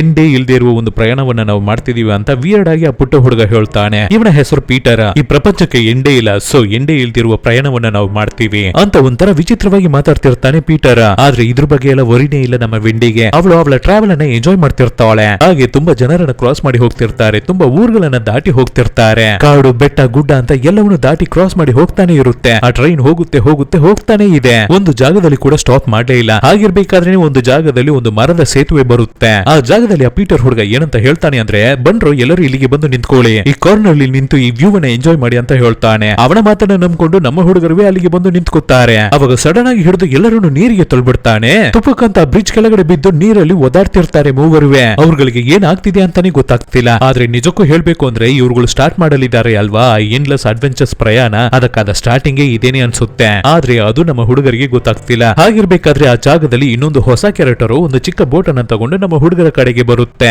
ಲೋ ಪೀಟರ್, ಏನಕ್ಕಾಗ ಇವ್ರುಗಳನ್ನ ಕರ್ಕೊಂಡ್ ಬಂದಿದ್ದಾರೆ, ಇವ್ರುಗಳೆಲ್ಲ ತಡ್ಕೊಳ್ಳಲ್ಲ ಕಣೋ ಅಂತ ಹೇಳ್ಬೇಕಾದ್ರೆ, ಲೋ ಅವರನ್ನ ಬೋಟಿಗೆ ಹತ್ತಿಸ್ಕೊಳ್ಳೋ ಅಂತ ಪೀಟರ್ ಹೇಳ್ತಾನೆ. ಸೊ ತನ್ನ ಅಣ್ಣಂದಿರ ಜೊತೆ ಆ ಬೋಟಿಗೆ ಹತ್ಕೊಂಡ ನಮ್ಮ ವೆಂಡಿ ಅವಳ ನೆಕ್ಸ್ಟ್ ಪ್ರಯಾಣವನ್ನ ಶುರು ಮಾಡ್ತಾಳೆ. ಈ ಬೋಟ್ ಹಾಗೆ ತುಂಬಾನೇ ಕಾಡುಗಳನ್ನ ದಾಟಿ ಹಾಗೆ ನೀರಿನಲ್ಲಿ ಹೋಗ್ತಿರುತ್ತೆ. ತುಂಬಾನೇ ರಮ್ಯವಾದ ನೇಚರ್, ಸುಂದರವಾಗಿರ್ತಿರುವ ಬರ್ಡ್ಸ್ ಅಂತ ಇವನ್ನೆಲ್ಲ ನೋಡ್ಕೊಂಡೆ ಹಾಗೆ ಬಂದು ಸಮುದ್ರಕ್ಕೆ ಸೇರುತ್ತೆ. ಇವಾಗ ಹಾಗೆ ನಿಧಾನಕ್ಕೆ ಆ ಬೋಟ್ ಸಮುದ್ರದ ಒಳಗಡೆನೂ ಹೋಗ್ತಾನೆ ಇರುತ್ತೆ. ಇದನ್ನ ನೋಡ್ಬೇಕಾದ್ರೆ ನಮಗೆ ಲೋ ಚಿಕ್ಕ ಹುಡುಗರೇ ಎಲ್ಲಿಗೂ ಹೋಗ್ತಿದ್ದೀರಾ ನೀವು ಅಂತ ಅನ್ಸುತ್ತೆ. ಆದ್ರೆ ಪರವಾಗಿಲ್ಲ, ಎಲ್ಲಿಗೆ ಬೇಕಾದ್ರೂ ನಾವು ಹೋಗೋಣ, ಯಾವುದೇ ರೀತಿ ಅಡ್ವೆಂಚರ್ಸ್ ಅನ್ನ ಬೇಕಾದ್ರೂ ಮಾಡೋಣ ಅನ್ನೋ ತರದ ಆಸೆ ಕೂಡ ನಮ್ಮ ಒಳಗಡೆನೆ ಇರುತ್ತೆ. ಸೊ ಆ ರೀತಿ ಹೋಗ್ತಾ ಇರುವ ಈ ಬೋಟ್ ಎಲ್ಲಿಗೆ ಹೋಗುತ್ತೆ ಅಂದ್ರೆ ಮಧ್ಯದ ಸಮುದ್ರಕ್ಕೇನೆ ಬಂದ್ಬಿಡುತ್ತೆ. ಆವಾಗಲೇ ನಮ್ಮ ಪೀಟರ್ ಹಾಗೆ ಎದ್ದು ನಿಂತು ಮುಂದೆ ನೋಡ್ತಾನೆ. ಏನು ಅಂತ ನೋಡಿದ್ರೆ ಆ ಜಾಗದಲ್ಲಿ ಒಂದು ದೊಡ್ಡ ಐಲ್ಯಾಂಡ್ ಇರ್ತಿದೆ. ಅದ್ರಲ್ಲೂ ಅದು ಒಂದು ದೊಡ್ಡ ವಲ್ಕನೋ ಐಲ್ಯಾಂಡ್, ಜ್ವಾಲಾಮುಖಿ ದ್ವೀಪ. ಅದನ್ನು ನೋಡಿದ ನಮ್ಮ ಪೀಟರ್ ತಕ್ಷಣವೇ ಒಂದು ರೀತಿಯ ಒಂದು ಹಾಡನ್ನ ಹಾಡ್ತಾನೆ. ಅದಕ್ಕೆ ತಕ್ಕಿದಂತೆ ಆ ವಲ್ಕನೋ ಕೂಡ ಬ್ಲಾಸ್ಟ್ ಆಗ್ತಿರುತ್ತೆ. ಅಮ್ಮ ನಾನು ಬಂದ್ಬಿಟ್ಟೆ, ಹೇಗಿರ್ತಿದ್ದೀರಾ ನೀವು ಅಂತ ವಲ್ಕನೋ ಬೆಟ್ಟದ ಜೊತೆ ಮಾತಾಡ್ತಿರ್ತಾನೆ ಹುಡುಗ. ಹಾಗೆ ದ್ವೀಪಕ್ಕೆ ಬಂದು ಸೇರ್ಕೋತಾರೆ. ಇವ್ರುಗಳ ಪಾಡಿಯ ಕಾಡಿನ ಒಳಗಡೆ ಆಟ ಆಡೋದಕ್ಕೆ ಶುರು ಮಾಡ್ತಾರೆ. ನಮ್ಮ ವೆಂಡಿಗೆ ಏನಿವೆ ಅರ್ಥ ಆಗ್ತಿಲ್ಲ. ಸರಿ ಆಯ್ತು, ನಾವೇ ಆಟ ಆಡೋಣ ಅಂತ ಹೇಳಿ ಅವಳವೇ ಅವ್ರಗಳ ಜೊತೆ ಓಡಿ ಹೋಗ್ತಿರ್ತಾಳೆ. ಹಾಗಿರ್ಬೇಕಾದ್ರೆ ಸಡನ್ ಆಗಿ ನಮ್ಮ ವೆಂಡಿ ಆ ಕಾಡಿನ ಒಳಗಡೆ ಒಬ್ಬರು ಏಜ್ ಆದ ಅಜ್ಜಿ ಸುತ್ತಾಡ್ತಾ ಇರೋದನ್ನ ನೋಡ್ತಾಳೆ. ಸಡನ್ ಆಗಿ ಫ್ಲಾಶ್ ಆದಂಗೆ ನೋಡ್ತಾಳೆ. ಆದ್ರಿಂದ ಮೇ ಬಿ ಇದು ನಮ್ಮ ಭ್ರಮೆಯಾಗಿರ್ಬೇಕು ಅಂತ ಯೋಚನೆ ಮಾಡ್ಬಿಟ್ಟು ಆ ಹುಡುಗರ ಜೊತೆ ಸೇರಿ ಜೋರಾಗಿ ಆಟ ಆಡ್ತಿರ್ತಾಳೆ. ಹಾಗೆ ಆಟ ಆಡ್ಕೊಂಡೆ ಇನ್ನ ಒಳಗಡೆ ಹೋಗ್ಬೇಕಾದ್ರೇನೆ ಅಲ್ಲಿ ಇನ್ನೊಂದು ಕ್ಯಾರೆಕ್ಟರ್ ಇರುತ್ತೆ. ಅವನು ಆ ಜ್ವಾಲಾಮುಖಿ ಬೆಟ್ಟವನ್ನ ನೋಡಿ ಒಂದ್ ರೀತಿಯ ಹಾಡನ್ನ ಹಾಡ್ಬೇಕಾದ್ರೆ ಆ ಬೆಟ್ಟ ಕೂಡ ಅಲ್ಲಿ ಇಲ್ಲಿ ಅಂತ ಕುದಿತಿರುತ್ತೆ. ಆವಾಗ ಆ ಜಾಗಕ್ಕೆ ನಮ್ಮ ಪೀಟರ್ ಬರ್ತಾನೆ. ಲವ್ ಏನೋ ನೀನು ಮಾಡ್ತಿದ್ಯಾ, ಇವಾಗ ನಾನು ಮಾಡ್ತೀನಿ ನೋಡು ಅಂತ ಹೇಳ್ಬಿಟ್ಟು ಇವಾಗ ಕೈಗಳನ್ನ ಅಲ್ಲಾಡಿಸಿ ಏನೋ ಮಂತ್ರ ಮಾಡೋ ರೀತಿ ಒಂದು ವಿಷಯವನ್ನ ಮಾಡಿ ಬಿಡ್ತಾನೆ ನೋಡಿ ಹುಡುಗ. ಇವಾಗ ಜ್ವಾಲಾಮುಖಿ ಬೆಟ್ಟ ಅಲ್ಲಲ್ಲಿ ಹಾಗೆ ಬ್ಲಾಸ್ಟ್ ಆಗ್ತಿರುತ್ತೆ. ಇದನ್ನ ನೋಡಿದ ನಮ್ಮ ಹುಡುಗರು ಅಯ್ಯೋ ಇವ್ರು ಯಾರು ಈ ಹುಡುಗರು ಅಂತ ಹೆದರಿ ಅಲ್ಲಿಂದ ಎದ್ದು ಬಿದ್ದು ಓಡಿ ಬರ್ತಾರೆ. ಹಾಗೆ ಕಾಡಿನ ಒಳಗಡೆ ನಮ್ಮ ಹುಡುಗರು ಓಡಿ ಹೋಗ್ತಿರ್ಬೇಕಾದ್ರೇನೆ ಈ ಕಡೆ ಪೀಟರ್ ಅವನ ಹುಡುಗರು ಕೂಡ ಅಯ್ಯೋ ಬ್ಲಾಕ್ ಬಿಯರ್ಡ್ ಬಂದ್ಬಿಟ್ಟ ಅಂತ ಅವ್ರುಗಳು ಹೆದರಿ ಓಡಿ ಹೋಗ್ತಿರ್ತಾರೆ. ಯಾರು ತಾನೇ ಆ ಬ್ಲಾಕ್ ಬಿಯರ್ಡ್ ಅಂತ ನೋಡಿದ್ರೆ ಒಬ್ಬ ಚಿಕ್ಕ ಹುಡುಗ ಓಡಿ ಬರ್ತಿರ್ತಾನೆ. ಇವನು ಯಾರು ಅಂತ ಗೊತ್ತಾಗ್ತಿದ್ಯಾ? 6 ವರ್ಷಗಳ ಹಿಂದೆ ಕಾಣೆಯಾಗಿದ್ದ ನಮ್ಮ ಥಾಮಸ್ ಅಂತ ಇವ್ರುಗಳೆಲ್ಲ ಅವನ ಕಸಿನ್ಸ್ ಅಲ್ವಾ. ಸೊ ಅವನನ್ನ ಹಿಡಿದು ಕೇಳ್ತಾರೆ. ಅವನು ಇವರ ತಲೆಗೇನೆ ಹೊಡೆದ್ಬಿಟ್ಟು ಯಾರೋ ಇಲ್ಲಿ ಥಾಮಸ್, ನಾನು ಬ್ಲಾಕ್ ಬಿಯರ್ಡ್, ನನ್ನನ್ನು ಬಿಡ್ರು ಅಂತ ಹೇಳ್ಬಿಟ್ಟು ಅಲ್ಲಿಂದ ಓಡಿ ಹೋಗ್ಬಿಡ್ತಾನೆ. ಇವಾಗ ನಮ್ಮ ವೆಂಡಿಗೆ ಏನುವೇ ಅರ್ಥ ಆಗ್ತಿಲ್ಲ. ಸೊ ವೆಂಡಿ ಟ್ವಿನ್ಸ್ ಅನಂದಿರನ್ನ ನೋಡಿ 6 ವರ್ಷಗಳ ಹಿಂದೆ ಕಾಣೆಯಾಗಿದ್ದ ಥಾಮಸ್ ಇನ್ನ ಅದೇ ಏಜ್ ಅಲ್ಲಿ ಇರ್ತಿದ್ದಾನೆ, ಹಾಗೇನೆ ಇರ್ತಿದ್ದಾನೆ ಅಂತ ಇವ್ರುಗಳಿಗೆ ಈ ಐಲ್ಯಾಂಡ್ ಬಗ್ಗೆ ಏನುವೇ ಗೊತ್ತಾಗ್ತಿಲ್ಲ. ಹಾಗೆ ಅವತ್ತಿನ ದಿನ ರಾತ್ರಿ ಐಲ್ಯಾಂಡ್ ಅಲ್ಲೇ ಮಲಗ್ತಾರೆ ಆ ಹುಡುಗರ ಜೊತೆ ಸೇರಿ ನಮ್ಮ ಹುಡುಗರು. ಹಾಗೆ ಹುಡುಗರು ಕ್ಯಾಂಪ್ ಫೈರ್ ನ ಹಾಕೊಂಡು ಒಂದು ರೀತಿಯ ಹಾಡನ್ನ ಹಾಡ್ತಿರ್ತಾರೆ. ಅವ್ರುಗಳು ಏನನ್ನು ನಂಬ್ಕೊಂಡು ತುಂಬಾನೇ ಧೈರ್ಯವಾಗಿ ಈ ಐಲ್ಯಾಂಡ್ ಅಲ್ಲಿ ಇರ್ತಿದ್ದಾರೆ. ಸೊ ನಮ್ಮ ವೆಂಡಿನ ಅವ್ರಗಳ ಜೊತೆ ಸೇರಿ ಹಾಡಾಡೋದಕ್ಕೆ ಶುರು ಮಾಡ್ತಾಳೆ. ತುಂಬಾನೇ ಟೈರ್ಡ್ ಆಗಿರುತ್ತೆ ಅಲ್ವಾ, ಆದ್ರಿಂದ ಹುಡುಗರು ಹಾಗೇನೆ ಮಲಗಿ ನಿದ್ದೆನು ಮಾಡ್ಬಿಡ್ತಾರೆ. ಇವಾಗ ನೆಕ್ಸ್ಟ್ ದಿನ ಬೆಳಗ್ಗೆ ಎಲ್ಲರೂ ಮಲಗಿ ಚೆನ್ನಾಗಿ ನಿದ್ದೆ ಮಾಡ್ತಿರ್ಬೇಕಾದ್ರೆ ಸಮುದ್ರ ಪಕ್ಕಕ್ಕೆ ಹೋಗಿ ನಿಂತು ಸಮುದ್ರ ಜೊತೆ ಮಾತಾಡ್ತಿರ್ತಾನೆ ನಮ್ಮ ಪೀಟರ್. ನಮ್ಮ ವೆಂಡಿ ಡೈರೆಕ್ಟ್ ಆಗಿ ಅವನ ಹತ್ರ ಹೋಗಿ ಪಕ್ಕದಲ್ಲಿ ನಿಂತ್ಕೊತಾಳೆ. ಅಮ್ಮ ಅವ್ರು ಏನಂತ ಹೇಳ್ತಿದ್ದಾರೆ ಅಂತ ಕೇಳ್ತಾರೆ. ಅದನ್ನ ನೀನುವೇ ಕೇಳಿಸ್ಕೊಂಡ್ರೆ ನಿನಗೆ ಗೊತ್ತಾಗ್ಲಿಕ್ಕೆ ಬರುತ್ತೆ, ಲಿಸನ್ ಮಾಡು ಅಂತ ಹೇಳ್ಬಿಟ್ಟು ಏನು ಧ್ಯಾನ ಮಾಡೋ ರೀತಿ ಸಮುದ್ರದ ಮುಂದೆ ಕೂತಿರ್ತಾನೆ ಪೀಟರ್. ನಂಬಿಕೆ ಇರೋರಿಗೆ ಮಾತ್ರವೇ ಅಮ್ಮ ಕಣ್ಣಿಗೆ ಕಾಣ್ತಾರೆ ಅಂತ ಹೇಳ್ತಾನೆ. ನಾನು ನಂಬ್ತೀನಿ, ನೀನ ಬೆಸ್ಟ್ ಫ್ರೆಂಡ್ ಆಗಿ ಇರ್ತೀನಿ ಅಂತ ನಮ್ಮ ವೆಂಡಿನೂ ಹೇಳ್ತಾಳೆ. ಹೌದಾ, ಹಾಗಾದ್ರೆ ನನ್ನ ಜೊತೆ ಬಾ ಅಂತ ಹೇಳ್ಬಿಟ್ಟು ಬೆಟ್ಟದ ಮೇಲಿಂದ ಸಮುದ್ರಕ್ಕೆ ಜಂಪ್ ಮಾಡ್ಬಿಡ್ತಾನೆ. ಅವನಿಗೆ ಫುಲ್ ನಂಬಿಕೆ ಇರ್ತಿದೆ. ಆದ್ರೆ ನಮ್ಮ ವೆಂಡಿಯಿಂದ ಆ ರೀತಿ ಜಂಪ್ ಮಾಡೋಕೆ ಆಗಲ್ಲ ಅಲ್ವಾ, ಕೆಳಗಡೆ ಬಿದ್ದು ಏನಾದ್ರೂ ಏಟ್ ಆಗ್ಬಿಟ್ರೆ. ಆದ್ರಿಂದ ನಮ್ಮ ವೆಂಡಿ ಹಾಗೆ ನಡ್ಕೊಂಡೆ ಕೆಳಗಡೆ ಹೋಗ್ತಾಳೆ. ಕೆಳಗಡೆ ಫುಲ್ ಬಂಡೆಗಳಾಗಿ ಇರ್ತಿದೆ. ಅವನನ್ನ ನೋಡಿದ್ರೆ ನೀರು ಒಳಗಡೆ ಜಂಪ್ ಮಾಡ್ಕೊಂಡು ನೀರಿನ ಜೊತೆಗೇನೆ ಎಲ್ಲಿಗೋ ಹೋಗ್ಬಿಟ್ಟಿದ್ದಾನೆ, ಕಾಣಿಸ್ತಾ ಇಲ್ಲ ಹುಡುಗನನ್ನ. ನಮ್ಮ ಹುಡುಗಿಗೆ ಏನು ಅಂತಾನೆ ಅರ್ಥ ಆಗ್ತಿಲ್ಲ. ಸರಿ ಓಕೆ ನಾವೇ ಹೋಗೋಣ ಅಂತ ಡಿಸೈಡ್ ಮಾಡಿ ನೀರಿಗೆ ಇಳಿದು ಕೆಳಗಡೆ ಹೋಗ್ತಾಳೆ. ನೀರಿನ ಅಡಿಯಲ್ಲಿ ನೋಡ್ಬೇಕಾದ್ರೆ ಒಂದು ಗುಹೆ ರೀತಿ ಇರ್ತಿದೆ. ಆ ಬೆಟ್ಟದ ಕೆಳಗಡೆ ಗುಹೆ ರೀತಿ ಒಂದು ಜಾಗ ಇರ್ತಿದೆ. ಅವಳಿಗೆ ಏನುವೇ ಅರ್ಥ ಆಗ್ತಿಲ್ಲ, ಆದ್ರೆ ಸಂತೋಷವಾಗಿರುವ ಒಂದು ವೈಬ್ ಮಾತ್ರ ಅವಳ ಮನಸ್ಸೊಳಗಡೆ ಫೀಲ್ ಆಗ್ತಿರುತ್ತೆ. ಹಾಗೆ ಇವಾಗ ನೀರಿನ ಕೆಳಗಡೆ ಬಂದು ನೋಡ್ತಾಳೆ. ಆವಾಗ ಒಂದು ದೊಡ್ಡ ಶಾಕಿಂಗ್ ಆದ ವಿಷಯ ಅವಳಿಗೆ ಕಾದಿರುತ್ತೆ. ಅದು ಏನು ಅಂತ ನೋಡಿದ್ರೆ ತುಂಬಾನೇ ಕೋಟಿ ಕೋಟಿ ವರ್ಷಗಳಾಗಿ ಸೆಂಟರ್ ಆಫ್ ದಿ ಎರ್ತ್ ಅಲ್ಲಿ ಬದುಕ್ತಾ ಇರುವ ಒಂದು ಜೈಜಾಂಟಿಕ್ ಗೋಲ್ಡ್ ಫಿಶ್. ಇದೇನೇ ಮದರ್. ಆ ದೊಡ್ಡ ಸೈಜ್ ಮೀನನ್ನ ನೋಡಿದ ತಕ್ಷಣವೇ ನಮ್ಮ ವೆಂಡಿಗೆ ಅಷ್ಟೊಂದು ಖುಷಿ ಆಗ್ತಿರುತ್ತೆ. ಅದು ಮಾತ್ರ ಇಲ್ಲ, ತುಂಬಾನೇ ಸೇಫ್ ಆಗೂ ಫೀಲ್ ಮಾಡ್ತಿರ್ತಾಳೆ. ಅಷ್ಟೇ ಸ್ವಲ್ಪ ಹೊತ್ತಿನಲ್ಲಿ ಅವಳ ಟ್ವಿನ್ ಬ್ರದರ್ಸ್ ಅಣ್ಣಂದಿರನ್ನು ಕರ್ಕೊಂಡ್ ಬಂದ್ಬಿಡ್ತಾಳೆ ಆ ಜಾಗಕ್ಕೆ. ಅವ್ರುಗಳಿಗೆ ಅದನ್ನು ನೋಡ್ಬಿಟ್ಟು ತುಂಬಾನೇ ಖುಷಿ ಆಗ್ತಿರ್ತಾರೆ. ಸೊ ಆ ಮದರೇ ಈ ಮಕ್ಕಳನ್ನೆಲ್ಲ ಚೆನ್ನಾಗಿ ನೋಡ್ಕೊತಿರ್ತಾರೆ. ಆ ಮೀನಿಗೆ ನೋಡಿದ್ರೆ ಅದರ ಬಾಯಿ ಹತ್ರ ಏನೋ ಸಿರಪ್ ರೀತಿ ಗೋಲ್ಡ್ ಕಲರ್ ಅಲ್ಲಿ ತುಂಬಾನೇ ಬ್ರೈಟ್ ಆಗಿ ಲೈಟ್ ಹೊರಿತಿರುತ್ತೆ. ಸೊ ಈ ಕಥೆಯಲ್ಲಿ ನಮಗೆ ಏನು ಗೊತ್ತಾಗ್ಲಿಕ್ಕೆ ಬರುತ್ತೆ ಅಂದ್ರೆ ಈ ಜಾಗದಲ್ಲಿ ಇವರೇನೇ ಮದರ್. ಸೊ ಈ ಮದರ್ನ ನಂಬೋವರೆಗೂ ಈ ಐಲ್ಯಾಂಡ್ ಅಲ್ಲಿ ನಮಗೆ ಏಜೇ ಆಗೋದಿಲ್ಲ, ಯಾವಾಗ್ಲೂ ಬೆಳೆಯೋದೇ ಇಲ್ಲ. ತುಂಬಾನೇ ನಂಬಿಕೆ ಇಟ್ಟಿರ್ಬೇಕು, ಆ ಮದರ್ ಮೇಲೆ ತುಂಬಾನೇ ನಂಬಿಕೆನ ಇಟ್ಟಿರ್ಬೇಕು. ಮಕ್ಕಳಾಗೆ ಇದ್ಕೊಂಡು ಬೆಳೆದೇ ಇರುವ ಒಂದು ಲೈಫ್ ಬಗ್ಗೆ ಯೋಚನೆ ಮಾಡಿ ನೋಡಿ, ಎಷ್ಟು ಚೆನ್ನಾಗಿರುತ್ತೆ ಅಲ್ವಾ. ಹಾಗೆ ಆಟ ಆಡ್ಕೊಂಡು ಜಾಲಿಯಾಗಿ ಸುತ್ತಾಡ್ಕೊಂಡು ಸೂಪರ್ ಅಲ್ಲ, ಹೊಟ್ಟೆಶ್ವಾಗಲ್ಲ, ಬೋರ್ ಆಗಲ್ಲ, ಫ್ರೆಂಡ್ಸ್ ಜೊತೆ ಸೇರಿ ಒಟ್ಟಿಗೆ ಜಾಲಿಯಾಗಿರ್ತೀವಿ. ದಿನಾಲೂ ಹೊಸ ಹೊಸ ಆಟ. ಈ ರೀತಿ ಒಂದು ಅಡ್ವೆಂಚರ್ಸ್ ಲೈಫ್ ಸಿಗ್ಬೇಕಾದ್ರೆ ಇದನ್ನ ಬಿಟ್ಟು ಬಂದ್ಬಿಡ್ತೀವ. ಸೊ ಅದರ ನಂತರ ನಡೆಯುವ ದಿನಗಳನ್ನೆಲ್ಲ ನಮಗೆ ತೋರಿಸ್ತಾರೆ.